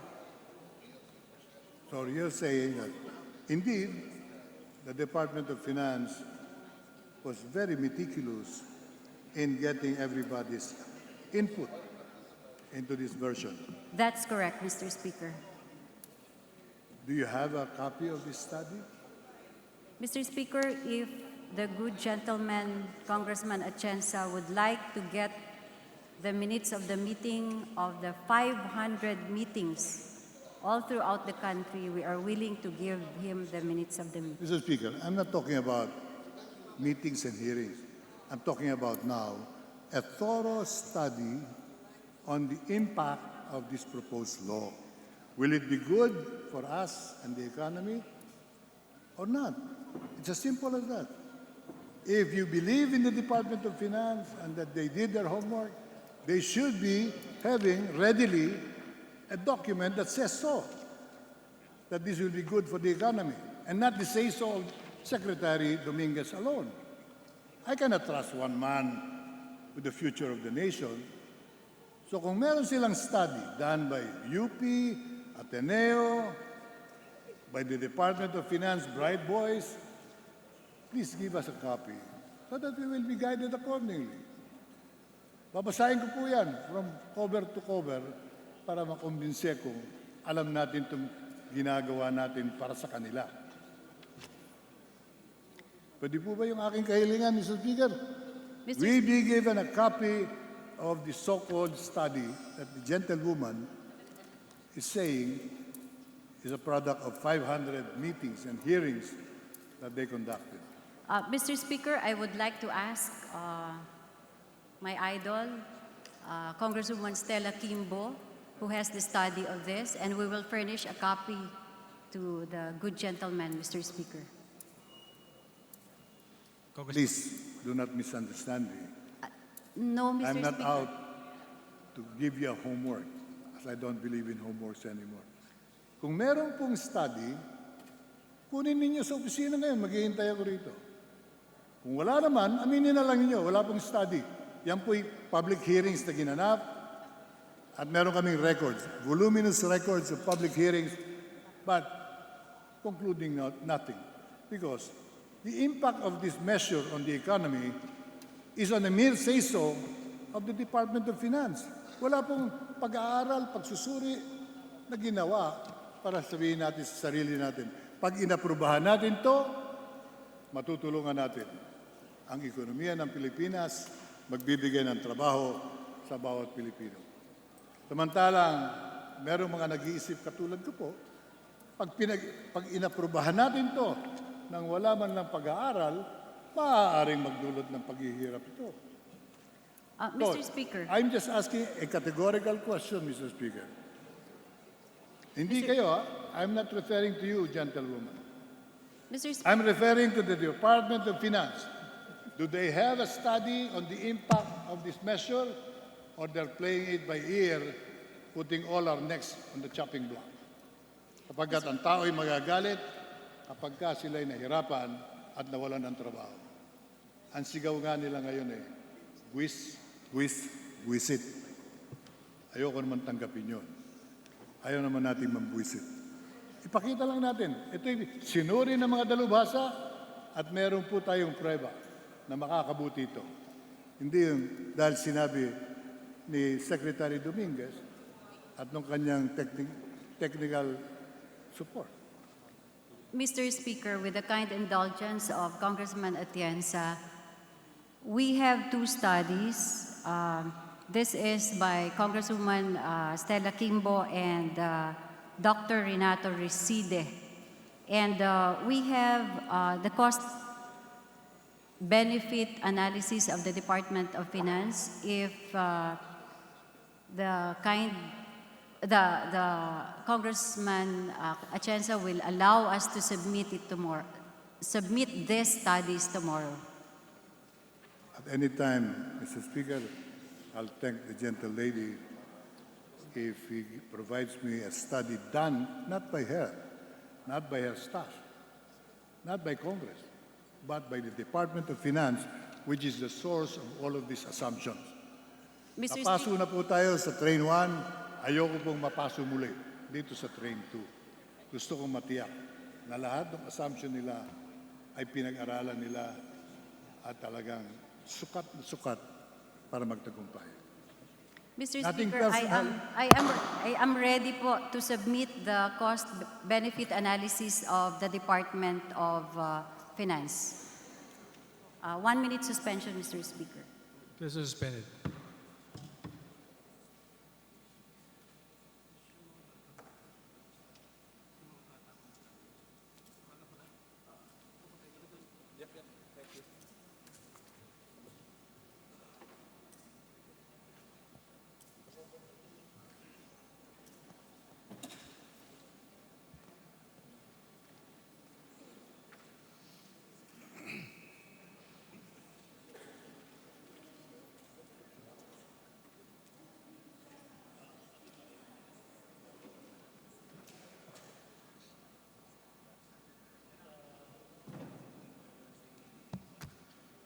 Mr. Speaker, I move that we resume the session. Resume. Mr. Speaker, the lady provided documents on the Department of Finance studies done by the Department of Finance itself. Ang sabi ko po kanina, kinonsulta ba nila ang mga locators, yung mga investors, yung mga technicians other than the Department of Finance people, because the DOF technical supporters cannot say no to the Secretary. Pag sinabi ni Secretary Dominguez, gumawa ka dyan ng recommendation na maganda, and put a little trimming so that people like Congressman Atienza will be disarmed. Hindi po ito hinihingi ko, just for the record. Ang hinihingi ko po, ano ang pinagbasihan ng ating Department of Finance para ibigay sa atin itong dokumentong ito na naglalayong baguhin ang struktura ng pagbabayad ng buwis sa ating bansa with regards to corporation. So allow me to return this to the gentlewoman, as I don't think this is the document I am referring to. Mr. Speaker, that document is about incentives, Mr. Speaker, because we are talking about locators. But if you are asking me if the DOF has conducted studies on the impact of the corporate income tax, then that is not the document, Mr. Speaker. So, liwanagin ko lang po, ang hinihingi ninyong studies are the impact of the decrease in the corporate income tax? Sitira law, in general. The impact of Sitira law on the national economy, on the players today who are providing the economy today, some fiscal relief. We are not as healthy economically as we would want to, but things are functioning. And I don't believe in fixing something that's already functioning. Mr. Speaker, the documents that I handed is entitled Package 2. So Package 2 is Sitira. That's about the reduction of the corporate income tax and the incentives. So yan po yung hinihingi ninyo. Hindi po. Hindi po ito. Ang inihingi ko po, ay sabihin niyo sa akin, magandang maganda ang aming plano at nagpapalakpakan po silang lahat. At wala raw po reklamo ang mga locators, mga investors. Dahil ang naririnig ko po, yung tinig ng investors. Congressman, do something about it. If that thing passes, we will make our act and take action on the Philippine imposition. Nababahala po ako. Dahil kailangan makinig tayo sa kanila. Sila ang may hawak ng trabaho. Pero kung hindi tayo makikinig, let it be said, hindi po ako bahagi nito. Lahat ng sponsors dito, imagine, 250 sponsors. 250 members of this Congress co-sponsor the measure. Palagay ko, hindi naman nila sigurado kung anong magiging bunga nito.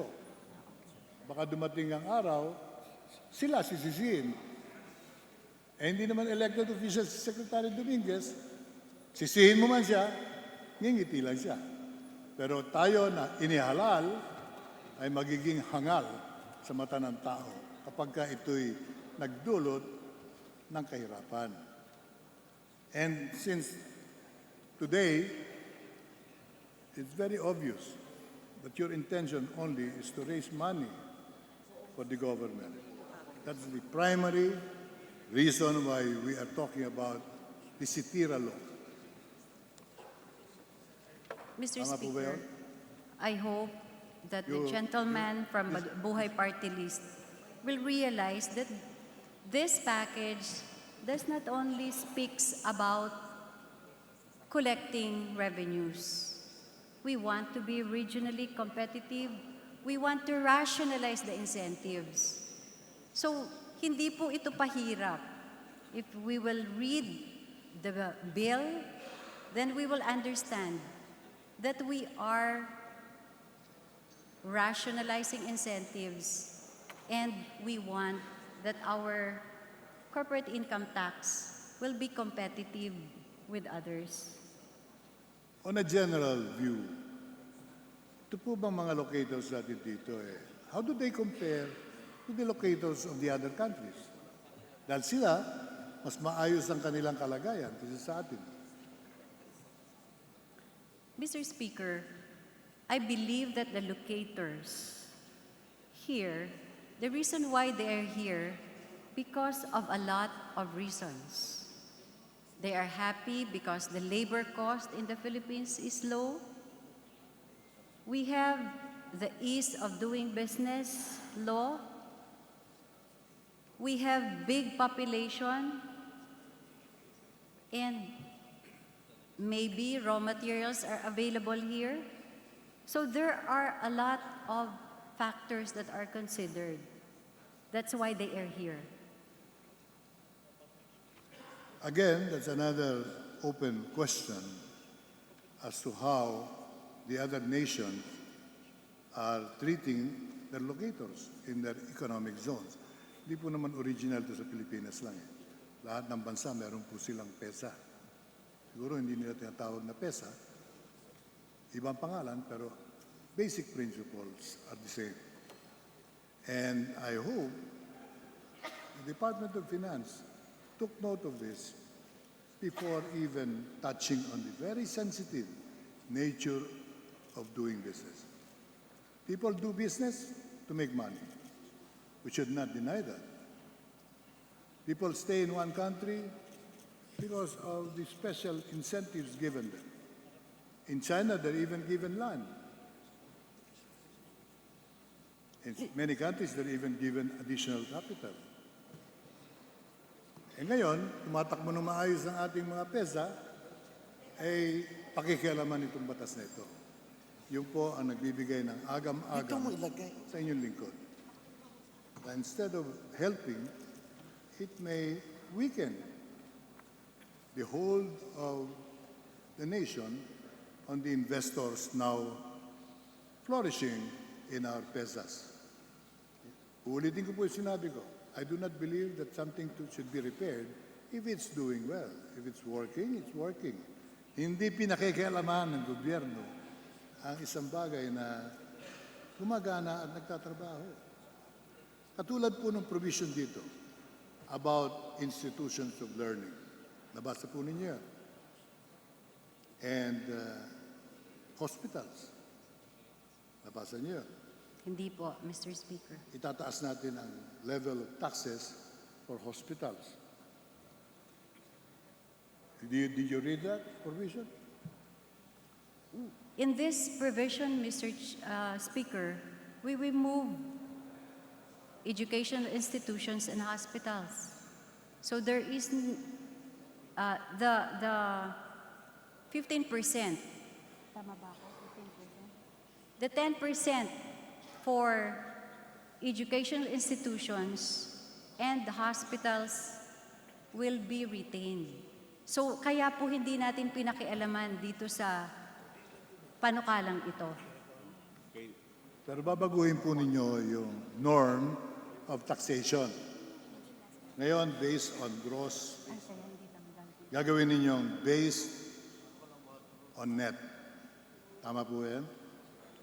Tama po yun, Mr. Speaker. Bibigay natin sa Bureau of Internal Revenue ang trabaho. Kayo ba'y nakaranas ng makipag-usap, makipagpaliwanagan sa Bureau of Internal Revenue? Ako po lahat ng nakausap ko ng negosyante na nakipag-usap at sumubok makipagtalo sa BIR, siguradong talo sila. Dahil pabago-bago interpretation ng tax laws, ang discretion ng regional director ay iba rin sa discretion ng home office. Marami pong problema. Kaya ngayong ibabato natin yung mga ospital sa BIR, humanda tayo. Babawiin ni Mr. Pangilinan ang kanyang dadagdag na bayarin sa mga gumagamit ng Makati Medical at mga iba pang hospital na pribado. Yung mga private learning institutions na ngayon ay marami sa kanila ay nagtatagumpay na nagbibigay ng quality education, ay baka mahirapan din. Dahil binago natin na hindi naman dapat baguhin. Meron lang nag-isip sa Department of Finance, nilagay dito, tinatanggap natin lahat. Mr. Speaker, uulitin ko lang po. The logic of it. In the third and final reading version of the 17th Congress, hindi na po kasama yung hospitals and educational institutions. Ibig po sabihin, dun po sa final namin na panukala, hindi na po kasama yun. So hindi po natin pinapakialaman ang hospitals and educational institutions. So hindi ko po alam kung saan po galing yung... Again, Mr. Speaker, I reserve the opportunity to point out all of these issues when it comes to the period of amendment. Because the gentlewoman is saying, hindi kasali. I'm saying, kasali. Hindi po kasali, Mr. Speaker. If you read the bill, it's not in the bill, Mr. But Speaker. what I'm saying, it bothers the hospital association, it bothers the education sector, that government, again, is intervening and meddling with our business, which is very, very brittle at this point in time. Well noted, Mr. Speaker. Ang ating layunin dito ay kumolekta ng buwis, po ba? So may I ask the gentle lady if she has in fact inquired or asked the question from the DOF. You want to improve the revenues collected by the government? Then I'll ask this question, Mr. Speaker. why is the Department of Finance up to now, tonight, is not implementing the Customs Modernization Act, which should provide easily tens of billions, probably hundreds of billions of pesos, prevent smuggling in the country, especially the importation of shabu and drugs. I'm talking about the Customs Modernization Act, which we toiled over here in this Congress. Pinasa natin noong 2015, hindi in-implement ng Administrasyong Aquino. For reasons I don't know why, because ang balita ko po ay masyadong marami ang masasakripisyo. Noong dumating ang Duterte administration, dahil kaibigan ko, Secretary Dominguez, ako'y nagpunta sa kanyang tanggapan. You can confirm this. And I asked him the one simple question. My good friend, are you implementing now the law which we crafted para maputol na smuggling sa bansa? Thousands of container vans are coming in every day. They are not inspected. So the law now provides, at the option of the importer, ang mga smuggler hindi papayag, but the option of genuine importers, their cargo van can be inspected from the source of origin, and pagdating po rito, may clearance na. Kung ano nilalaman, kung magkano ang kailangan bayaran. Ang sagot sa akin ng sekretaryo noon, and you can confirm this with him, give me time to study it. Just give me 1 month. At the most, 2 months. Of course, magandang batas yan. I will implement it. I'm waiting for him here. I'll ask the question. I hope he answers me clearly. Mr. Secretary, why are you not implementing? 3 years have passed.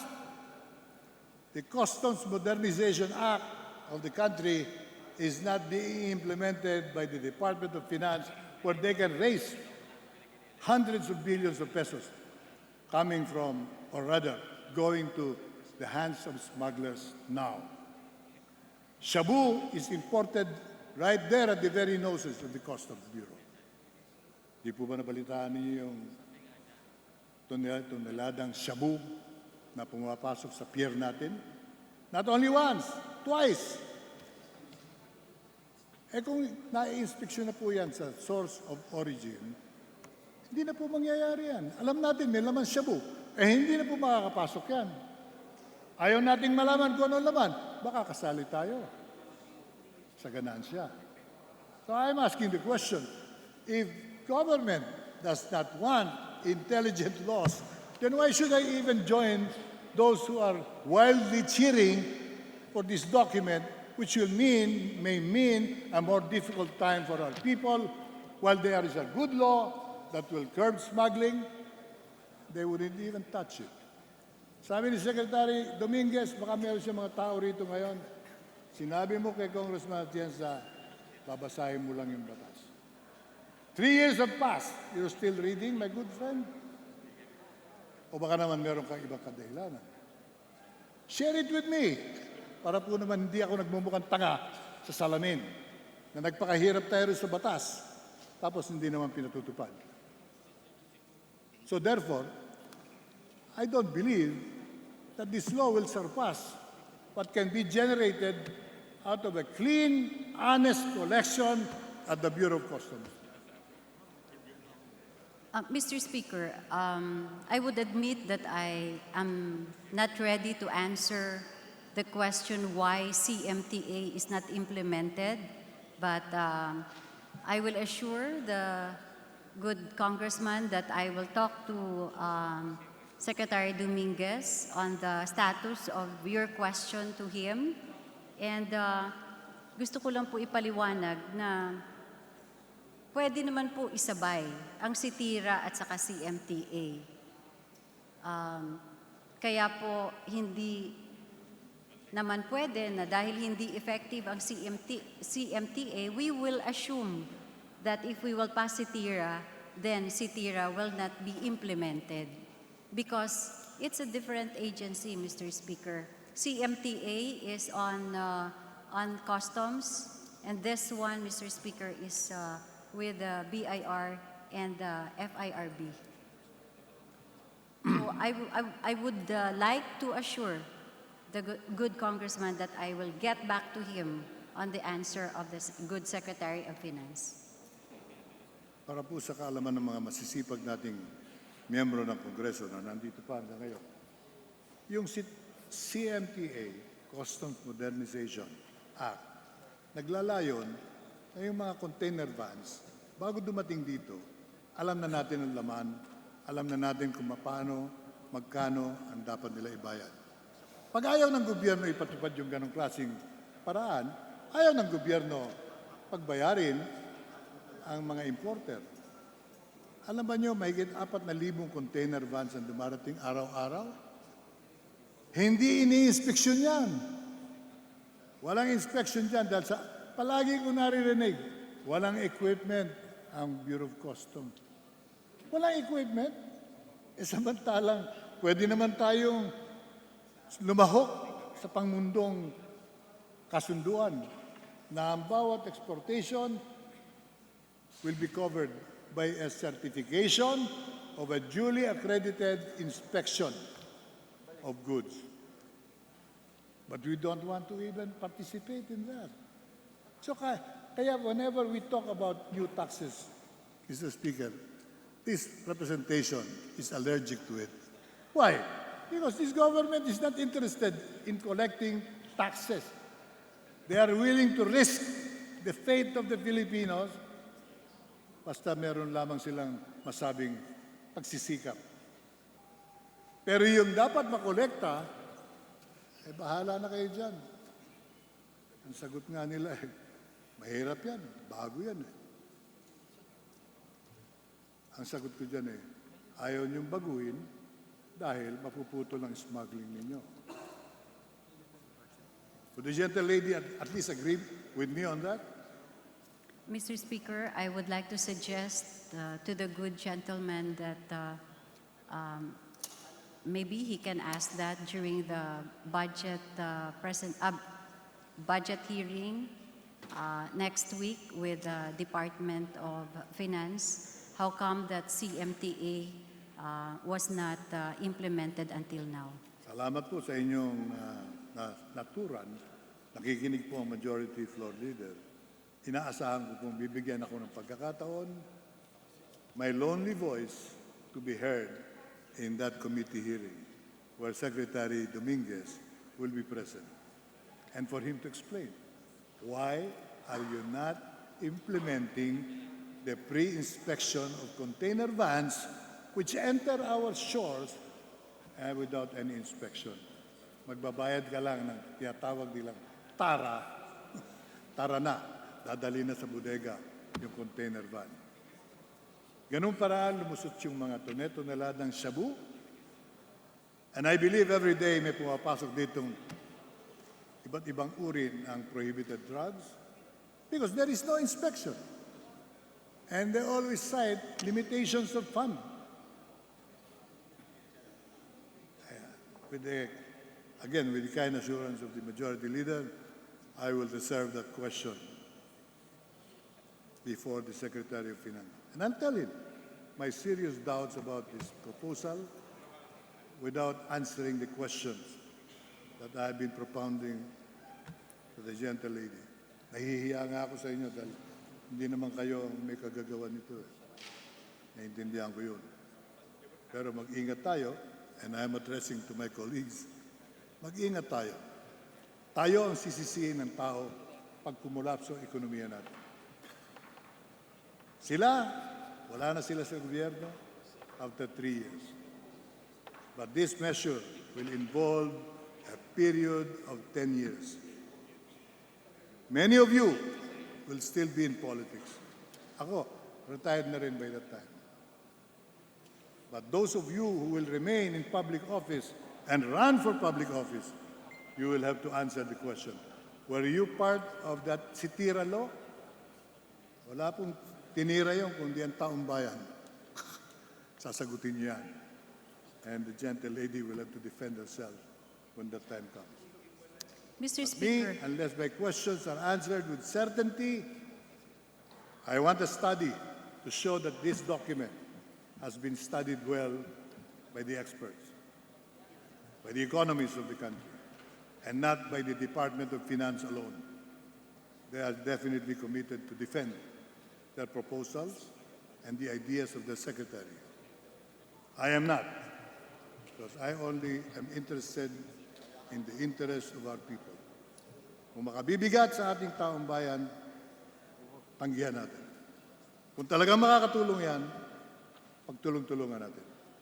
And I hope everybody develops that attitude that anything that comes from the administration is presumed correct without the necessary studies to back them up. I demand for that study, and I want a copy of any study. Pag hindi po nakapagbigay ng anumang study, then I'm going to condemn this piece of legislation. No end. Dahil hindi ito pinag-aralan at ito'y magdudulot ng problema sa ating bayan. Yung mahihirap, lalong maghihirap. Yung mayayaman, lalong yayaman. In that regard, Mr. Speaker, I'd like to ask the gentle lady, is she aware that the GDP of the country, which is 5.6, tama po ba yun? 5.6. that's correct, Mr. Speaker. But the GDP per head, every Filipino, is only $3,200 per annum. Napakaliit. Ang Malaysia, mas mababa ang GDP, 5.4. Pero ang kinikita ng typical Malaysian ay $11,000 per annum. Ang Thailand, ang GDP, 3.4, mababa pa. Pero ang kinikita ng bawat Thai ay $7,000 per annum. Right there, simple arithmetic, you know what the problem is. Corruption in government, distorted directions of the economy, and of course, the rich getting richer and the poor getting poorer. This bill will again lead to that. The poor getting poorer, and those who will approve this bill will have to answer your own selves when you run for re-election. Thank you, Mr. Speaker, for the opportunity, and thank you for the gentle lady for engaging this representation, the questions that I've been asking. But I hope that study will come my way so that malinaw ang aming usapan at sana hindi siya nagalit sa akin dahil ako'y naglahad ng aking damdamin dito sa nangyayari ngayon sa ating bansa. Thank you. Mr. Speaker, rest assured that we will give a copy of the two studies that I promised.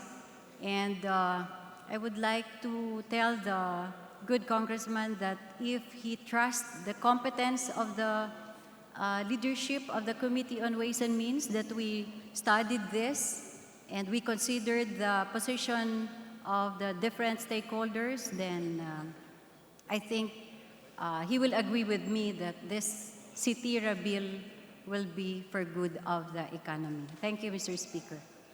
Majority Leader. Mr. Speaker, I move that we recognize the gentleman from the 1st District of Albay, the Honorable Edsel Lagman. The Honorable of Echilagban is recognized.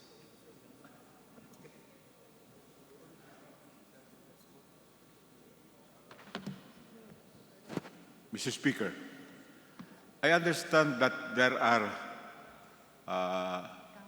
members of the House who have previously listed to interpolate. And I also understand that the Honorable Rufus Rodriguez has not terminated his interpolation. So after the termination of the interpolation of the gentleman from Cagayan de Oro City and those who registered, I will be ready to interpolate. Majority Leader. Mr. Speaker, Your Honor, we just want to make it of record that the Committee on Rules is ready to give time to all members of the House who wish to interpolate. And we urge all members to take advantage of the time now that the sponsors are present and are willing to answer questions. We would like to manifest that the lack of our colleagues here is not a sign that they are not interested in the bill. It is a sign that they are satisfied with the provisions of the measure. And those that are not satisfied, the Committee on Rules is willing to give them the time to interpolate. So we just want to put that on record, Mr. Speaker. And once again, we would like to invite our honorable colleague if he would wish to take advantage of the chance to interpolate now. We will interpolate at the proper time. And I think this time is not the proper time. You know what I mean. Mr. Speaker, we just want to reiterate that we have satisfied the requirement in our rules that debate is sufficient once 3 have spoken in favor and 2 against. And we still would not like to close the debate as long as there are those willing to interpolate, unless there is a mandate from the House leadership. So with that, Mr. Speaker, we move to suspend session. Session suspended. Majority Leader. Session resumed. Majority Leader. Mr. Speaker, we note the manifestation of the Honorable Lagman, and it's very well taken. And with that, we move to recognize the Honorable Rufus Rodriguez for his chance to interpolate the esteemed Chairman of the Committee on Ways and Means, the Honorable Joey Salceda. I move for the recognition of the Honorable Rufus Rodriguez. So move, Mr. Speaker. Honorable Rufus Rodriguez recognized. Thank you, Mr. Speaker, and my distinguished sponsor. So would the distinguished sponsor agree to some interventions by this representation? Mr. Speaker, gladly. I am not the chairman of the Committee on Ways and Means, Honorable Joey Salceda. I am the senior vice chairman lang po. Mr. Speaker, distinguished colleague, yesterday there was a statement of the distinguished sponsor, Joey Salceda, that he has spoken with the different chambers of industry, and they are, according to him, more or less in favor of the Sitira bill. With that statement, the different chambers of commerce had to really meet again and be able to come out with their position, contrary to what the distinguished chairman of the Ways and Means have said. So they immediately sent to this representation their position paper to exempt PESA from House Bill 4157. And would a distinguished colleague, our distinguished sponsor, allow this representation to read the statements of the Joint Chamber of Commerce, Foreign Chambers of the Philippines, the Joint Foreign Chambers of the Philippines. Mr. Speaker. Mr. Speaker, the position of PESA in the previous meetings that we had, at the chamber, is different with that mentioned by Honorable Rodriguez, my idol. So I don't know the reason why they are now changing their position. From the very beginning, their position has really been to be able to be exempted from the Sitira law, the bill. And that is why, with the permission of the Speaker and the distinguished colleague, let me, for the record, therefore, read the statement of the Joint Foreign Chambers of the Philippines, with the permission of the distinguished sponsor. Yes, Mr. Speaker, we will listen. Thank you, distinguished sponsor, Mr. Speaker. September 3, yesterday, Joint Foreign Chambers support to exempt PESA from House Bill 4157, this bill that we are taking up. It says, the Joint Foreign Chambers support the amendment to exempt PESA from House Bill 4157, Sitira, because the exemption preserves the immense gains over several decades of PESA as a reliable and competitive administrative option for our investors seeking a foreign location for their manufacturing and IT BPO projects. Over 3,000 of the companies located in the zones that PESA administers are foreigners. The amendment, should it become law, will remove much of the uncertainty that has deterred new foreign investments in the Philippines for the last 2 years. Currently, the country is not benefiting from the relocation of manufacturing out of China. The amendment will give the Philippines a better chance to attract many billions of dollars and expansion of foreign investments and a large number of new jobs, which means the amendment to exclude PESA. If it is excluded, the amendment will give the Philippines a better chance to attract many billions of dollars of new and expansion foreign investments and a large number of new jobs. The Joint Foreign Chambers of the Philippines is a coalition of the American, Australian, New Zealand, Canadian, European, Japanese, Korean chambers, and PAMURI.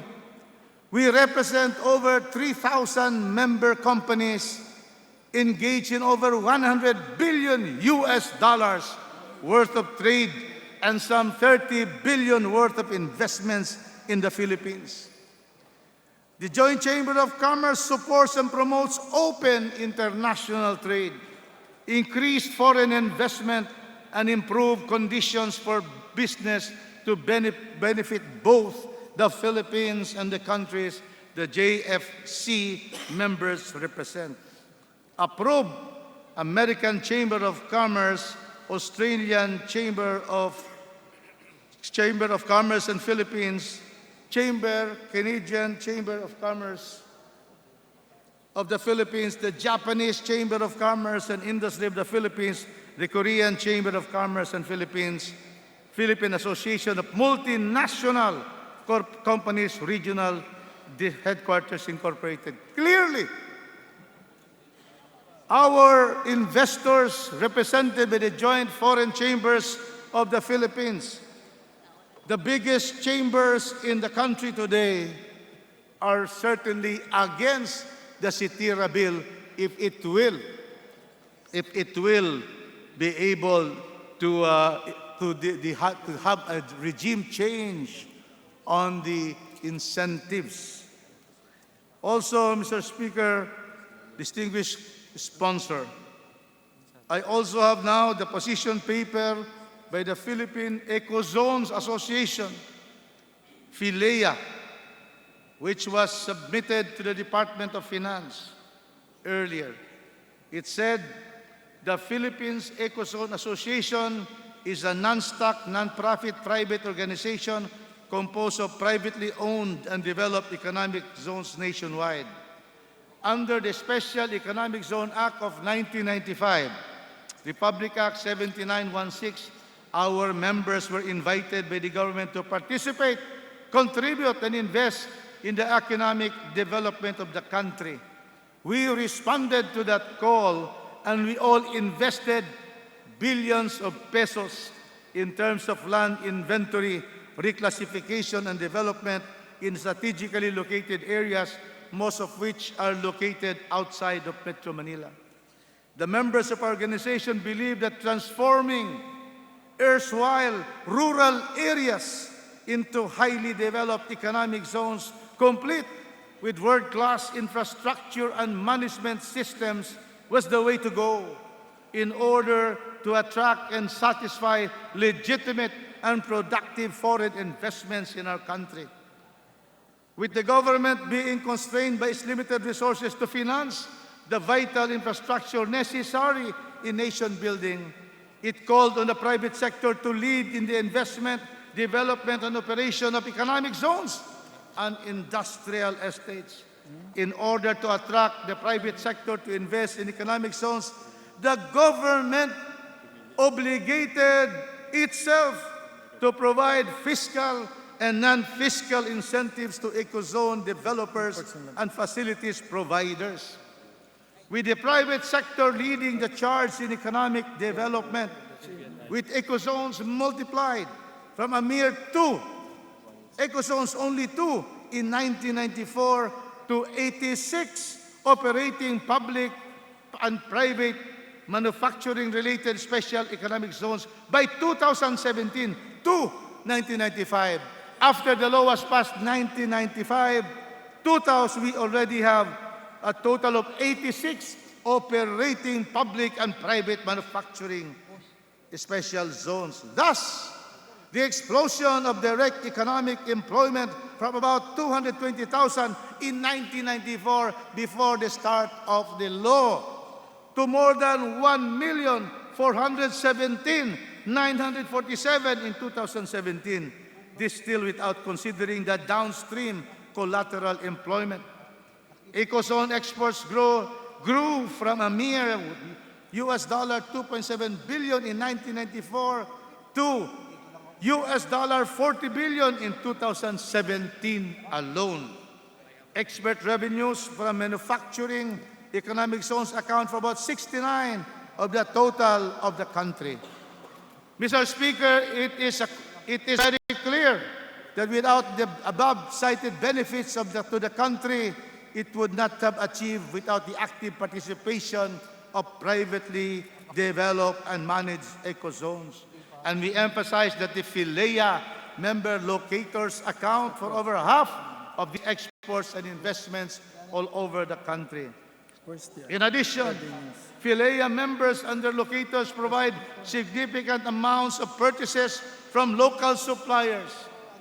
PESA data show that its registered industries, local purchases amounted to 296 billion pesos in 2017 and 253 billion in 2016. A matter of great concern to the members of the PhilEA, and PhilEA again is the Philippine Economic Zones Association, is the much anticipated Comprehensive Tax Reform Package 2 of the Department of Finance, which the Philippine Congress aims to pass into law this year and is projected by the DF to be implemented by year 2019. The announced purposes of the tax measure are, number one, to pursue a market-responsive and globally competitive investment and tax incentive regime subject to the rules of fiscal prudence and discipline. Second, another purpose of the tax measure, to formulate targeted and performance-based industry and sectoral development programs. Three, the enhancement of the progressivity of the tax system by reforming the Philippine internal and border revenue tax system. Four, to improve the productivity and competitiveness of the country through a fairer tax system relevant to the changing economic conditions of the country and aligned with the Association of Southeast Asian Nation Neighbors. Number six, to ensure that the grant of tax incentives will promote substantive social and economic spillovers and equitable development across income classes, across industries, and across regions and provinces. To achieve these state policies, the proposed tax reforms, among others, seeks to amend Section 290 of the Tax Code to modify the tax and customs duty incentives granted to qualified registered enterprises. Accordingly, the existing special laws on investment tax incentives will be repealed and will be consolidated into a single omnibus incentives law, which is now the SITIRA. The proposed reforms, as we gather, include a shortened income tax holiday period, reduced corporate income tax for a reduced period, the exclusion of VAT exemption, and the exclusion of local tax exemption as incentives. We, the PhilEA, believe that the removal or withdrawal of the existing fiscal incentives granted to qualified registered enterprises must be reconsidered for the following reasons. And for the record, these are the reasons given to by the PhilEA. Number one, the benefits of granting incentives which consistently attracts foreign investments and exponentially spurs economic growth far outweigh the cost of the projected foregone government revenues. Philea would like to debunk the theory that the incentives represent foregone revenue. We believe that the incentives represent the cost of inducing the inflow of these investments. It should be emphasized that what the DOF has computed as foregone revenues of the government would not even be possible if not for the existing incentives that attract foreign investments. Without the incentives offered by these IPAs, there would be no revenue to collect in the first place because investors would not have been drawn to the Philippines. As will be shown in this study, the benefit of the tax incentives of the Philippine economy far outweighs the cost of foregone revenue. Citing the experience in 2006, the projected 163 billion in foregone income was compensated by 685 billion, 4 times in approved investments by the IPAs, generating the employment of 196,000 persons and the continued rise in the GDP growth rate to 6.9. Clearly, considering that the benefits are higher than the cost, the tax expenditure in giving incentives should be treated as an investment by the government that results in exponential growth for the economy. It is not changing the existing incentive structure that we can improve our competitiveness. The country is already at a disadvantage vis-a-vis its ASEAN neighbors due to supply side and institutional challenges of the country, and our current incentive system is merely at par with them. Thus, any reduction, according to Philea, in incentives further erodes the Philippines' competitiveness in attracting investments. We as ecozone developers at Philea are at the forefront of this effort in assisting our locators in dealing with these problematic factors of doing business in the country, such as bureaucratic institutions and infrastructure. More importantly, we have provided the infrastructure needed to ease their entry and allow them to stay in our country. Number 2 reason why they are in favor of PEZA exemption and against the Sitira bill. Number 2, the proposed removal of incentives will not necessarily improve the country's productivity and competitiveness aligned with its ASEAN neighbors. The Department of Finance claims that the Philippines offers very generous tax incentives which are too costly to maintain. This is incorrect. Based on the data of the Department of Finance, below is the summary of comparative income tax holiday periods in ASEAN countries. Philippines, maximum years of incentives 4 plus 8 plus GIE. Brunei Darussalam, 20 years of incentives. Cambodia, 9 years maximum incentive. Indonesia, 20 years maximum incentive. Lao PDR is 20 years. Malaysia, 5 years plus 5 years extension. Myanmar, 5 to 7 years. Singapore, 3 years. Thailand, 8 years. Vietnam, 2 to 4. In other words, PEZA's 4 to 8 years is even below many of these countries. Countries such as Brunei Darussalam, Indonesia, and Lao PDR offer the longest income tax holiday at a maximum of 20 years. After the ITH, the income tax holiday, some of the ASEAN countries grant a reduced CIT on a special tax on gross income. Specifically, Thailand and Vietnam offer a 50% CIT reduction after the expiration of the ITH, which is based on net income. Note that the statutory CIT, the corporate income tax of Thailand and Vietnam, is at 20%. Thus, after ITH, investors in Thailand and Vietnam will enjoy a 10% CIT based on net income. In contrast, the Philippines offers a 5% special tax on gross revenue in lieu of all national and local taxes subject to exemptions after the expiration of the ITH. When compared, the special tax rates after income tax holidays being offered by other ASEAN countries such as Thailand and Vietnam seems to be better since the reduced CIT is based on the net income, whereas the 5% preferential rate after ITH being offered by the Philippines is based on gross income, which will effectively be higher than the 10% CIT of Thailand and Vietnam.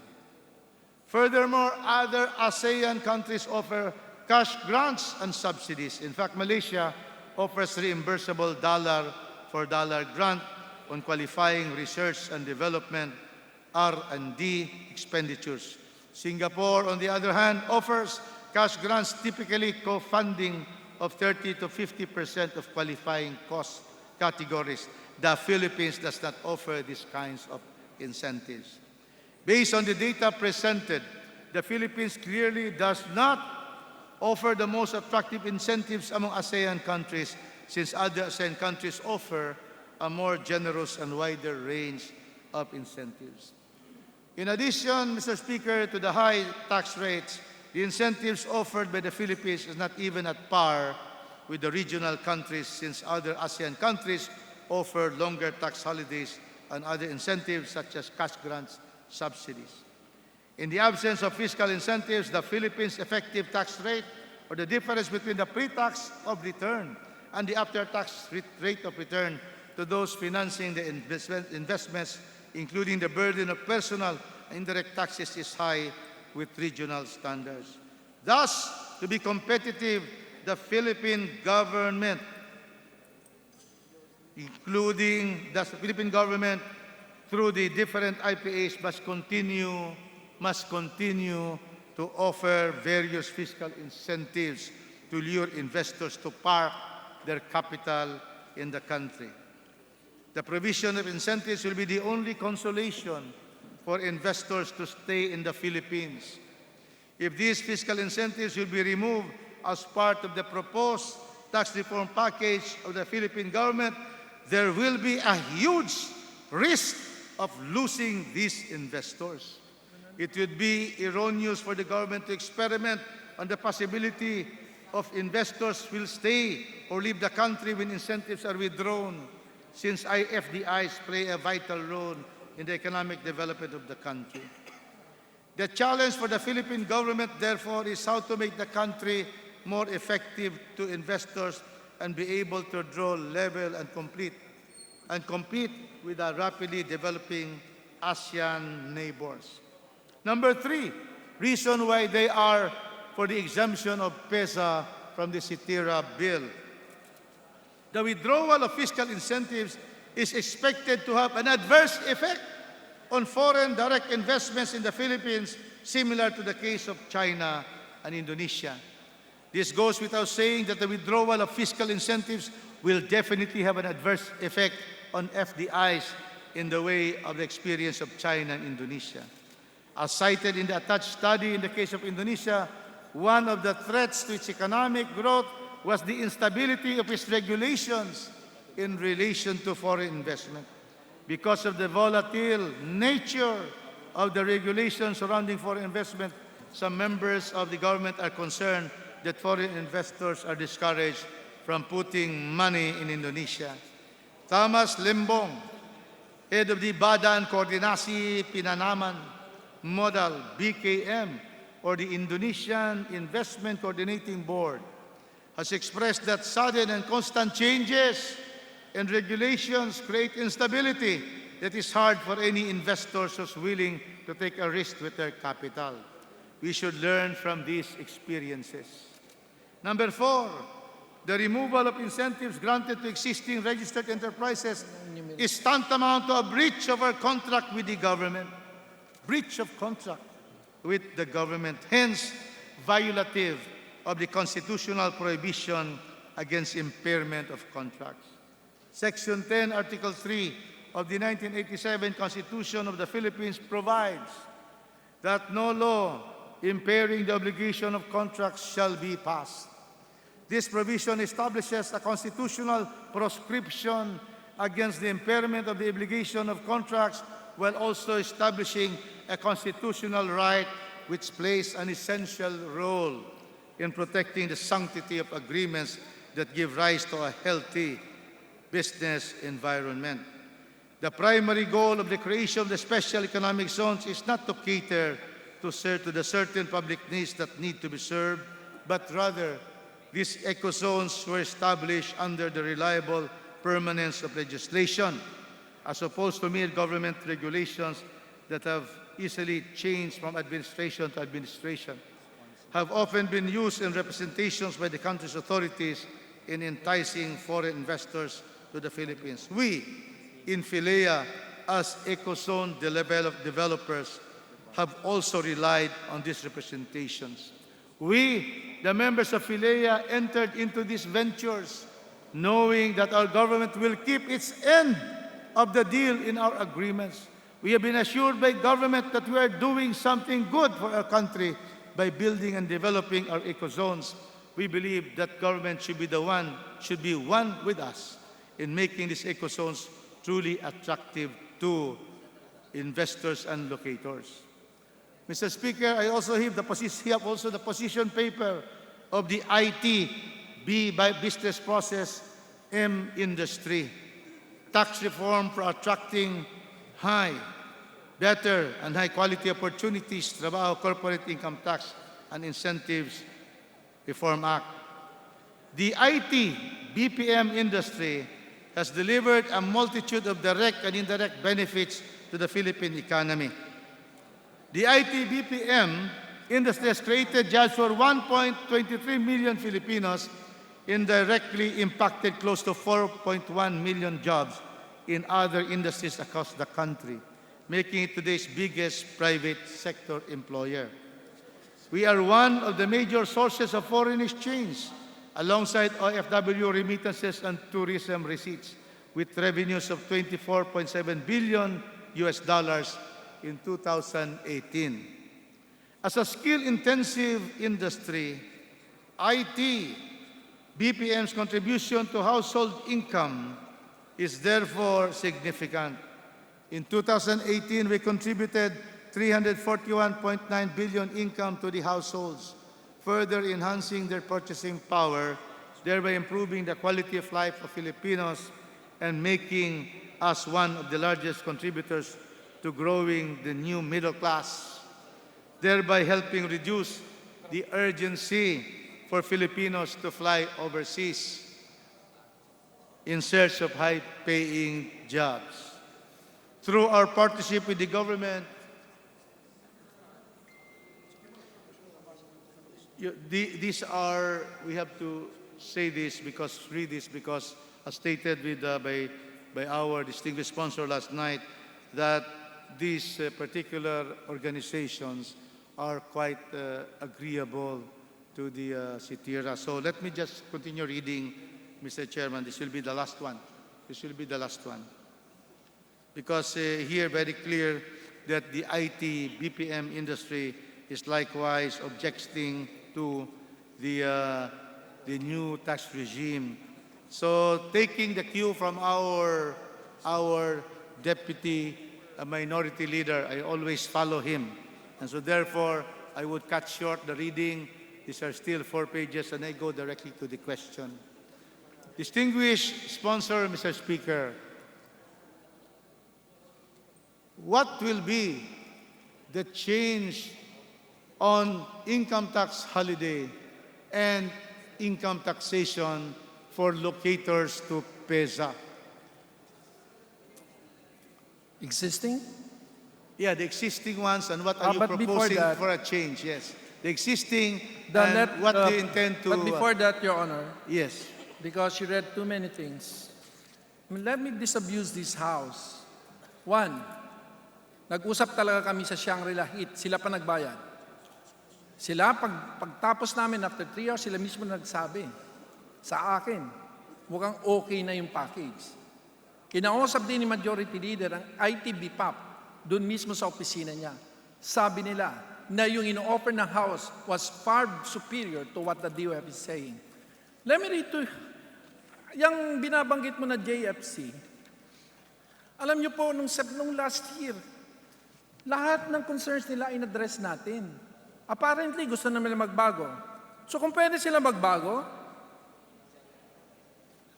kung sila mismo ang nagbabago ng kanilang posisyon, sila na mismo nagpapakita ng ang talagang nag-iiral yung kanilang vested interest. Yung mga OFW, walang ini-incentive sa atin.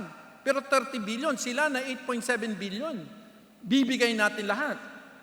Pagkwentay mo lahat ng naibigay natin sa kanila. Unang-una, ang invest nilang nila dito, 1.68 trillion. Galing sa kanila yan. Yung foregone revenues nila, 2.225 trillion. Yung dinibidendo nila, 3.6 trillion. Sige, sabihin mo sa kanila kung hindi sila nagdibidendo ng 3.6 trillion. Ang ibig bang sabihin, basta na lang tayo higa dito sa carpet, sasabihin na okay lang? Pinapamukha ba nila sa akin na ako nagsisinungaling? Sila nagpatawag ng meeting, in-explain ko sa kanila kung anong bago, tapos babasahan lang ako nila ng ganito? Aba, ang ibig sabihin niyan, Mr. Speaker, Your Honor, ginawa natin ang lahat para mapakinggan ang kanilang concern. Hindi basta-basta ito ginawa. January 8, 2018, inapprove mismo ito sa kabinete ng ating presidente. Kaya alam na nila, hindi parang all of a sudden, may bago. Hindi. Pinag-aralan, pinag-usapan. Hindi lang ng iisang tao, hindi lang ng komitiba ko, yung komitiba ni Chairman Sonsi, yung komitiba ni Dax Kuwa.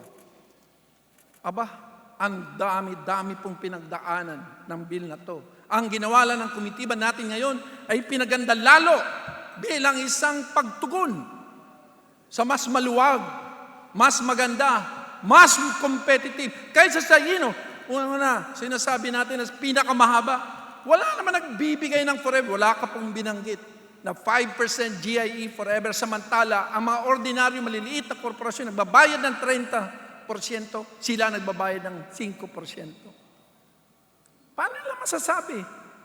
Ibig sabihin ba ang GIE forever ay hindi forever? Forever yan. So, Mr. Speaker, ano ba mas mahaba sa forever?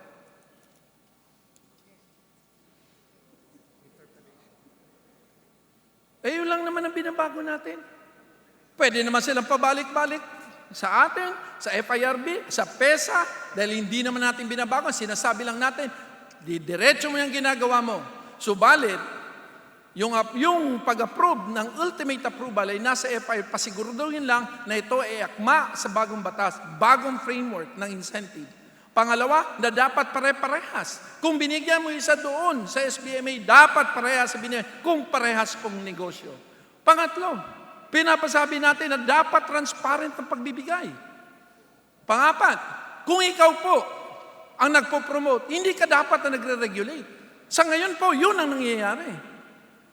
Sa lahat po ng relative framework, Mr. Speaker, Your Honor, laging inihiwalay po ang promotion sa regulation para wala pong conflict of interest. Alam niyo po, itong sulat ng JFC, sinagot namin isa-isa. Ngayon, nagbaliktad sila. Hindi po ibig sabihin na wala kaming breakfast na 3 oras sa EDSA Shangri-La na sila pa mismo ang nagbayad. Bakit hindi nila binanggit? Na nag-usap kami ng matagal. Nandun yung Japanese Chamber of Commerce, nandun yung South Korean Chamber of Commerce, nandun yung Australia, yung US Chamber, yung EU Chamber of Commerce. Lahat sila nandun. Pati po yung representante ng kanilang ITB-PAP ay nandun. Tapos ipamumuka nila sa akin na nagsinungaling ako tungkol sa breakfast na yun. Pinakamasamang breakfast na yun sa buhay ko. Isusuka ko po kung ano man ang pinakain nila sa dahil nagsisinungaling sila. Hindi ko pwedeng sabihin sa Mr. Speaker, nabitbitin niyo po dito lahat ng mga yan. Ang sinasabi ko lang, ano ba yung maganda para sa ating bansa? What is right and what is good for our country and what is the right thing to do? Si tira is the right thing to do and it is good for our people. Kung gusto po ng ating pong interpellator, nasagutin ko isa-isa, sa hinaba-haba po ng kanyang sinabi, isa-summarize ko lang, nakakasakit po ng damdamin na ipinapamuka sa akin ng mga bisita ng Pilipinas, ng isang legislator na binoto ng walang kalaban, na meron ako 98% ng lahat ng botante sa Albay, binoto ako. Sa 8 eleksyon ko, wala po. Alam po yan ni Congressman Lagman. Tapos sasabi, wala ka palang alam. Ang ibig sabihin ba, mali? Aba, huwag naman nila akong palabasin na nagsisinungaling. Sila to ang nagbago. Ito, ang sulat nila. Tapos iba ang binasa nito. May I answer? Kung, Mr. Speaker, this is coming from, you were not there. I was there. I was in that breakfast. They paid for it. They invited me. Who are they to accuse me that I'm lying about my assertions?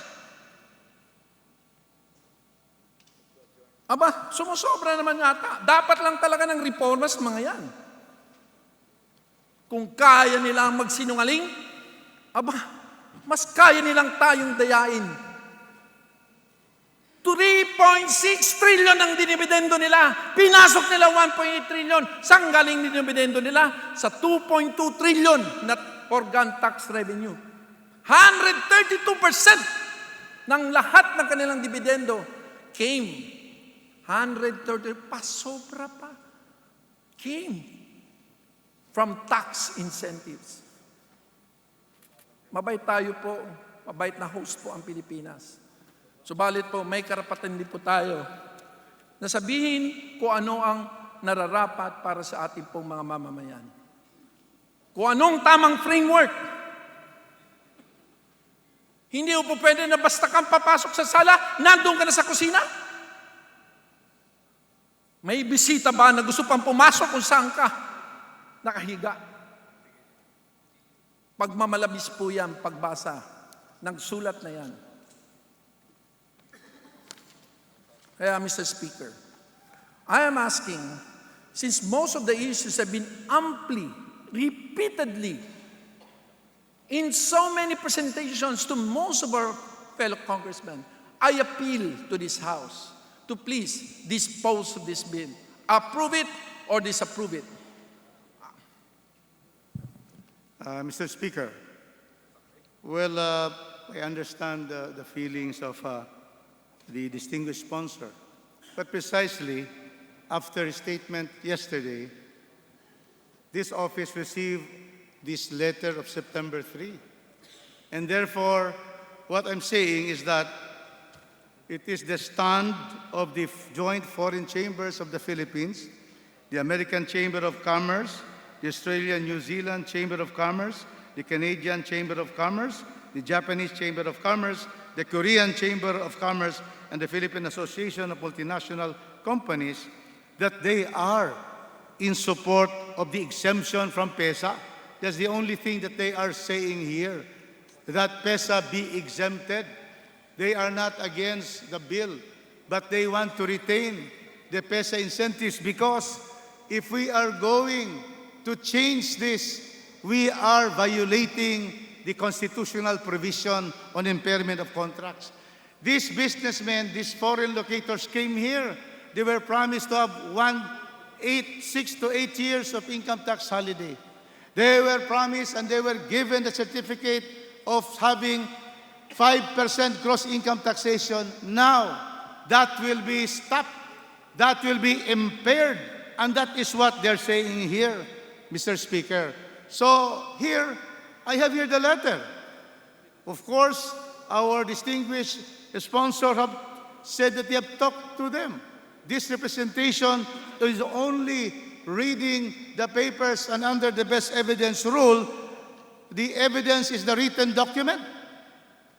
And this is the more recent one today, September 3. So that is what we have. So the distinguished sponsor should not take offense that they have done this, except that if they believes that it happened to him, then that is something between him and them. But my representation is to be able to read their own new position paper that they're against it because they believe that we will destroy the credibility of our country in having requests and inviting investors to our country. Noted. Majority Leader. Mr. Speaker, Your Honor, we beg the indulgence of the Honorable Rufus Rodriguez, who has spoken already for 39 minutes this evening and 1 hour and 49 minutes last night. And Section 91 of our rules states that a member shall not be allowed to speak for more than an hour in debate on any question. So with that, we are hoping our esteemed colleague could wrap up his interpellation. Mr. Speaker, many minutes. These are issues of involving the Constitution. As I have stated yesterday, the first issue here is the non-retroactivity of tax laws. Tax laws are prospective. You cannot, at this point, say to the locators, 3,000 of them, and say, we will scratch your income tax holiday for 8 years. We will scratch your 5% gross income tax. We cannot do that. Prospectivity of the law is the rule in a rule of law.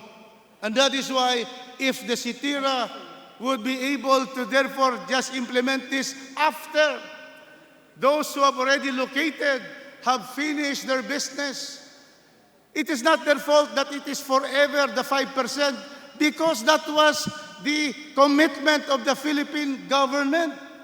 How can we change that? How can we withdraw the 5% and change it to a CIT?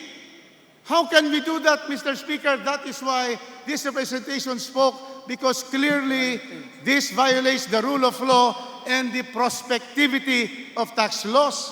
In fact, the reduction of the tax laws will start next year from 20 going down from 30 to 28 to 26. These are all prospective and we support that. A prospective application will certainly be supported. That is one. The second issue after retroactivity, which we cannot do, we will send a signal to all investors all over the world that the Philippine government does not keep its word, does not keep its contract, does not keep its obligation, that anytime a new government, a new Congress can now remove existing incentives. That is the effect of this bill.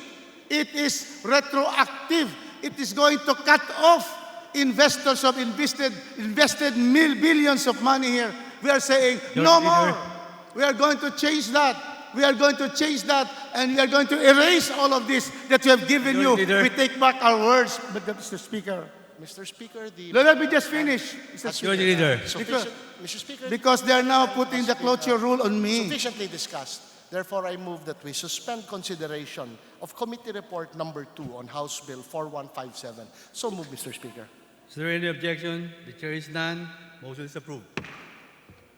Majority Leader.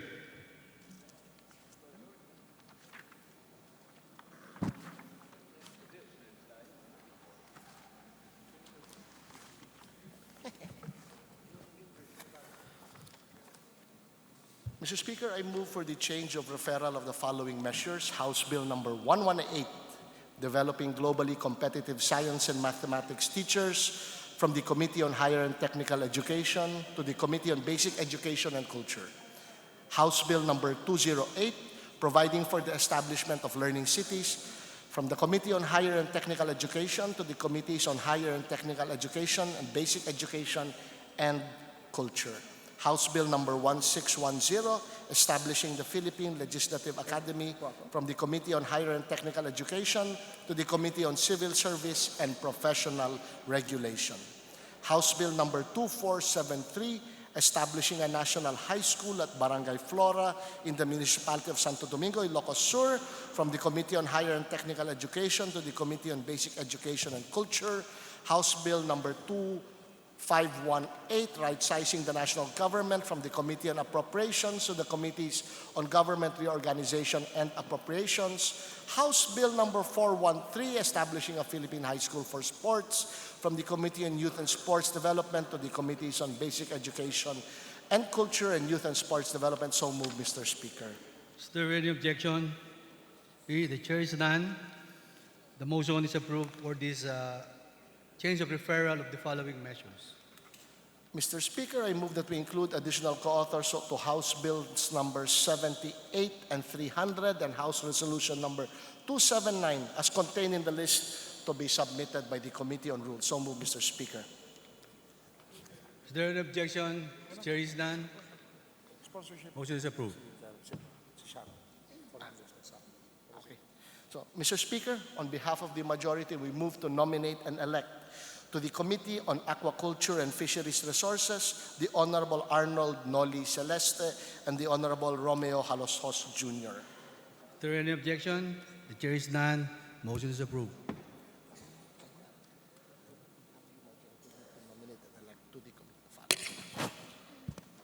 Mr. Speaker, in behalf of the majority, I move to nominate and elect to the Committee on Civil Service and Professional Regulation, Representative Romeo Haloshos Jr. Is there any objection? The chair is none. Motion is approved. Mr. Speaker, on behalf of the majority, I move to nominate and elect to the Committee on Constitutional Amendments, Representative Alfredo Garbin. Is there any objection? The chair is none. Motion is approved. Mr. Speaker, I move to nominate and elect to the Committee on Ecology the following representatives: Representative Datu Ronnie Sinsuat, Representative Romeo Haloshos Jr., and Representative Eric Pineda. Is there any objection? The chair is none. Motion is approved. Mr. Speaker, I move to nominate and elect to the committee, in behalf of the majority, to the Committee on Poverty Alleviation, Representative Romeo Haloshos Jr. Is there any objection? The chair is none. The motion is approved. Mr. Speaker, in behalf of the majority, I move to nominate and elect to the Committee on Agriculture and Food, Representatives Solomon Chungalao, Alan Dujali, and Princess Rihan M. Sakaluran. Is there any objection? The chair is none. Motion is approved. Mr. Speaker, in behalf of the majority, I move to nominate and elect to the Committee on Public Works and Highways as Vice Chairperson, Representative Maricel Nagano Natividad, and as members, Representative Solomon Chungalao and Representative Princess Rihan M. Sakaluran. I so move, Mr. Speaker. Is there any objection? The chair is none. Motion is approved. Mr. Speaker, in behalf of the majority, I move to nominate and elect to the Committee on Transportation as member Representatives Anthony Crisologo, Representative Narciso Bong Bravo, and Representative Alfredo Garbin. I so move, Mr. Speaker. Is there any objection? The chair is none. The motion is approved.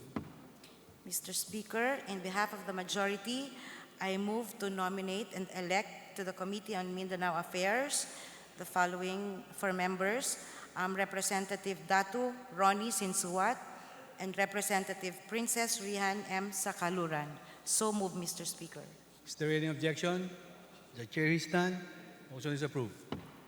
Mr. Speaker, in behalf of the majority, I move to nominate and elect to the Committee on Rural Development the following for members of the committee: Representative Romeo Haloshos Jr., Representative Narciso Bong Bravo, and Representative Edgar Sarmiento. So move, Mr. Speaker.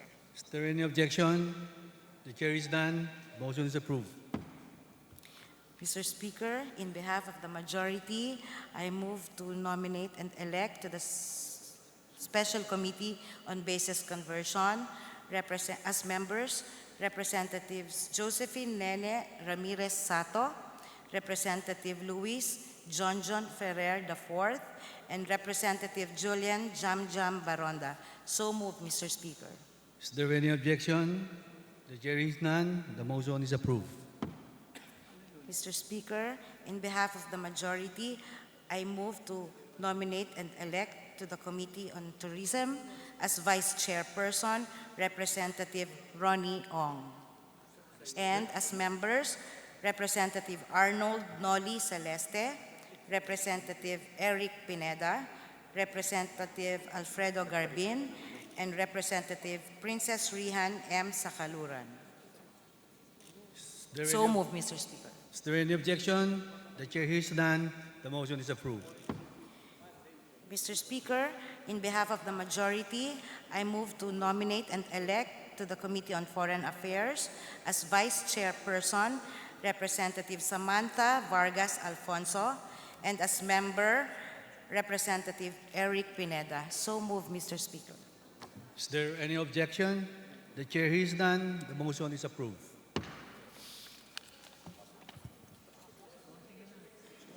Mr. Speaker, I move that we begin consideration of House Bill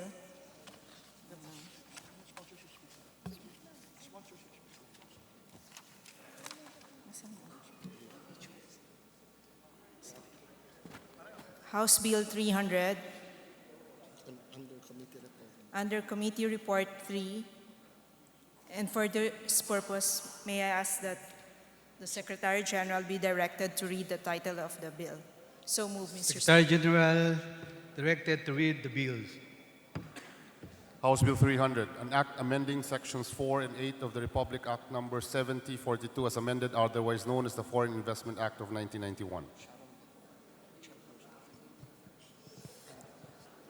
Mr. Speaker, I move that we recognize the lady from the chairperson from the Economic Affairs, the Honorable Sharon Garin, for her sponsorship speech. Chairperson of Economic Affairs, Congresswoman Sharon Garin is recognized. Thank you, Mr. Speaker. Mr. Speaker, distinguished colleagues, ladies and gentlemen, good evening. In the last 10 years, foreign direct investment flows to the Philippines have persistently remained at low levels, at $3.93 billion on the average. This wouldn't be depressing if our ASEAN neighbors are receiving almost the same. However, UNCTAD data show other ASEAN economies have been doing far better. From 2008 to 2018, average foreign direct investment inflows averaged at 7.57 billion in Thailand, 9.19 billion in Malaysia, $10.29 billion in Vietnam, 15.45 billion in Indonesia, and $54.97 billion in Singapore. What have we been doing wrong? In 2018, the Philippines was found to be the most restrictive out of the 69 economies studied by the OECD. The study looked into the country's foreign direct investment rules across 4 main types of restrictions: foreign equity restrictions, discriminatory screening or approval mechanisms, restrictions on key foreign personnel, and operational restrictions. For one, we need to acknowledge that several of our laws need to be updated to keep up with our present economic activities.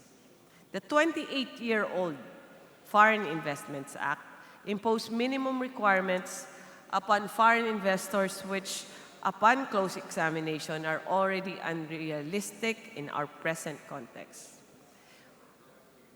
When the Foreign Investments Act required foreign investors with $100,000 paid in capital to hire a minimum of 50 direct employees in 1991, minimum wage rate in NCR was only 142 pesos. Right now, the minimum wage in Metro Manila is at around 500 pesos. We cannot continue to impose the same minimum number of personnel upon prospective investors because $100,000 is now inadequate to sustain a venture's labor and operational expenses in 1 year. Moreover, in the context of digital age, Firms now have a leaner workforce workforce compared to 28 years ago. Startups are now focusing on minimizing overhead in their operations. We cannot keep on insisting investors to hire a minimum of 50 employees when most of them would rather minimize risk, start small, and at the least cost. Why break when we can bend? If we reduce the employment threshold from 50 to 15, we could generate more foreign direct investments in terms of value. Instead of requiring $100,000 investment to employ 50 individuals, 4 firms investing $100,000 each will pour in a total of $400,000 and hire a total of 60 employees. Scaling that up, if the Philippines is able to attract 100 investments, this strategy would generate $10 million in investments and would employ 1,500 Filipinos. Another area that needs updating is the Foreign Investment Negative List within the Foreign Investments Act. Our FINL, which is supposed to be a transparency tool to guide foreigners in their investment decisions, has become a source of confusion for foreign investors. It has been customary for the Philippines to include the annex on professions in our Foreign Investment Negative List. This is despite the fact that the practice of professions is not an investment activity. This is primarily because, according to the Constitution, the practice of profession is still within the realm of national economy and patrimony. Article 12, Section 14 of the Constitution states, "The practice of all professions in the Philippines shall be limited to Filipino citizens, save in cases prescribed by law." Save in cases prescribed by law would include the reciprocity clause within the regulatory laws governing specific professions. Simply put, reciprocity allows foreigners to practice their profession in the Philippines only if they allow us to do the same in their country. Presently, there are 45 regulatory laws with reciprocity provisions for specific professions. We need to exclude the practice of professions from the Foreign Investment Act because restricted professions still form part of Foreign Investment Act's negative list. I would like to reiterate that practice of profession is not an investment activity. As to apprehensions about liberalizing professions, the Professional Regulation Commission still continue to regulate professions to ensure that proper safeguards of our skilled workers are in place. Filipinos are able to compete overseas. There is no reason to doubt their ability to compete with foreigners coming in. Allowing skilled professionals to work in our country would boost the competitiveness of our human resource. By working with professionals from more advanced countries, Filipinos gain fresh perspectives and new knowledge, broadening the skill set they may already have. It would be similar to sending Filipinos abroad on exchange program at lower cost and less brain drain. I strongly believe that these amendments to the Foreign Investments Act would boost the country's performance and competitiveness. By reducing some of the restrictions imposed by law, we can look forward to more jobs being generated, improved quality of human resource, and a more sustainable economic growth. Thank you very much, Mr. Speaker. Majority Leader. Mr. Speaker, Majority Leader.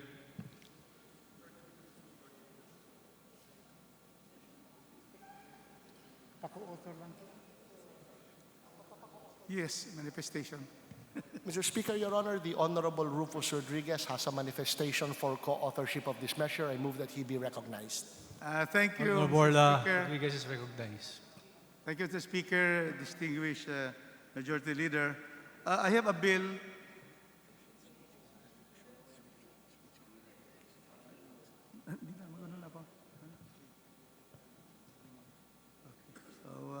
Majority Leader.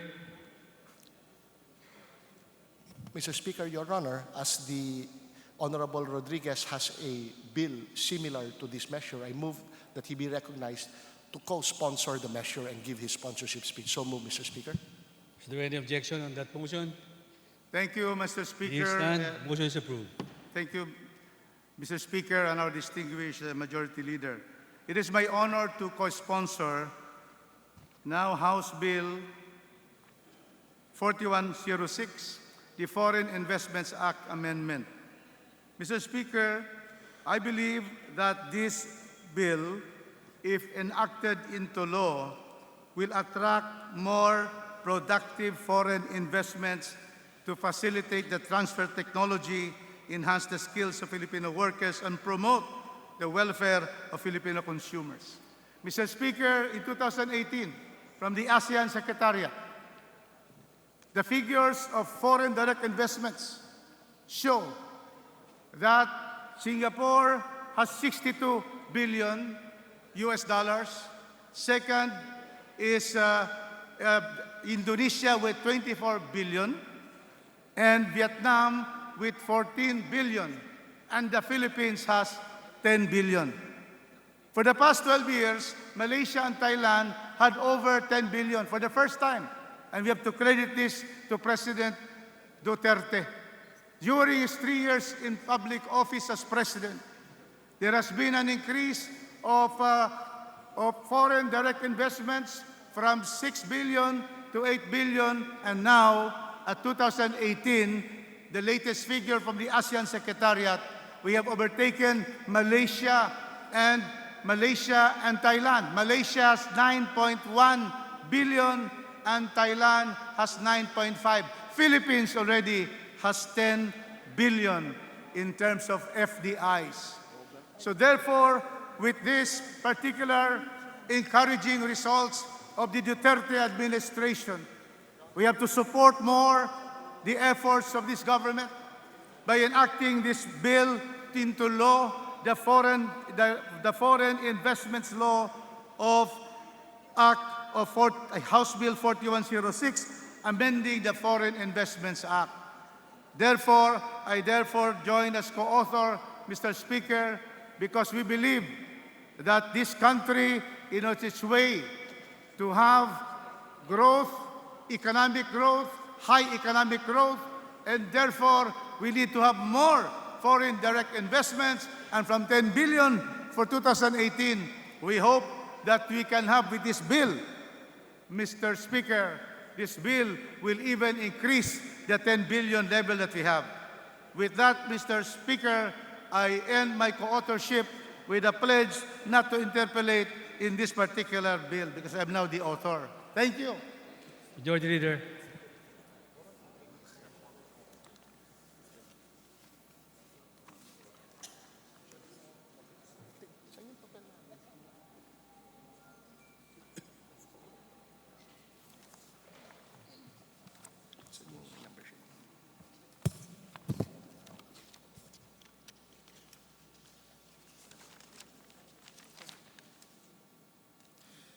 Mr. Speaker, the next to speak on behalf of the House bill is the Honorable Lady from the 4th District of Isabela. I move that we recognize the Honorable Sheena Tan. So moved, Mr. Speaker. The Honorable Sheena Tan is recognized. Mr. Speaker, honorable colleagues in this august body, friends, ladies, and gentlemen, I rise in support of the House Bill number 0300. Republic Act number 7042, or the Foreign Investments Act, FIA of 1991, was enacted to attract productive foreign investments to facilitate transfer of technology, enhance skills of Filipino workers, promote the welfare of Filipino consumers, and to generate more employment for the economy. However, Your Honors, there are two provisions in the law that are deemed to be inconsistent with the objectives of the FIA. First is the inclusion of practice of professions in the items listed in the foreign investment negative list, and second, the high number of direct local hires required. This bill, Your Honors, aims to exclude the practice of professions from the coverage of FIA so as to attract foreign professionals to come to the country. By allowing foreign professionals to practice in the Philippines, they would be able to bring in technology and know-how from abroad and help create jobs for locals by attracting businesses that require highly skilled professionals in the country. This measure, Your Honors, also reduces the number of direct local hires required. While FIA allows foreign investors to establish small and medium-sized enterprises with a minimum paid-in capital of $100,000, they are required to employ at least 50 direct local hires. However, Your Honors, operationally speaking, a small and medium-sized enterprise cannot immediately sustain a labor force of 50 employees. That is why, Your Honors, there is a need to lower the threshold of employment requirement to 15 direct local hires. In view of the foregoing, the immediate passage of this bill is earnestly sought. Thank you, Mr. Speaker. Majority Leader. Mr. Speaker, Your Honor, the Honorable Wesley Gatchalian has also prepared a sponsorship speech for this measure, and I move that it be entered into the records. So moved, Mr. Speaker. Is there any objection? The chair is none. The motion is approved. With that, Mr. Speaker, I move that we suspend consideration of House Bill 300 as contained in Committee Report number 3.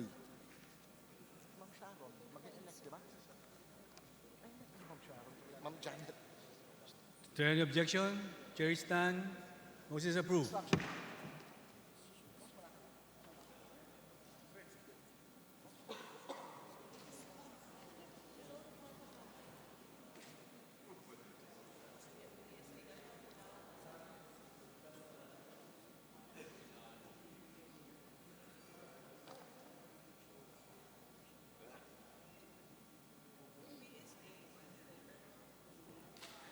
Mr. Speaker, I move that we take up House Resolution 279, and could the Secretary General be directed to read the title of said measure?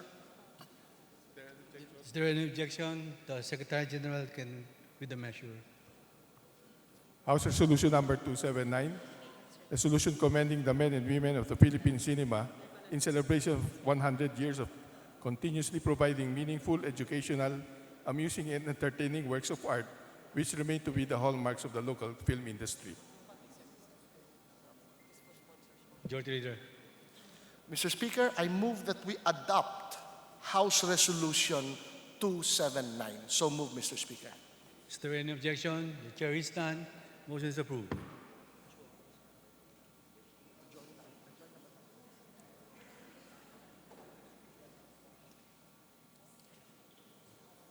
So, Mr. Speaker, I move that we adjourn till tomorrow,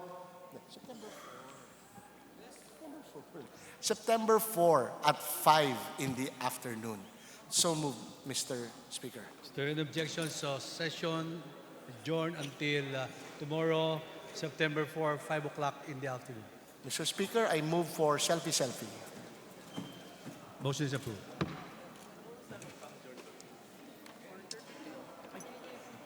Siyempre. Sali kami, Speaker.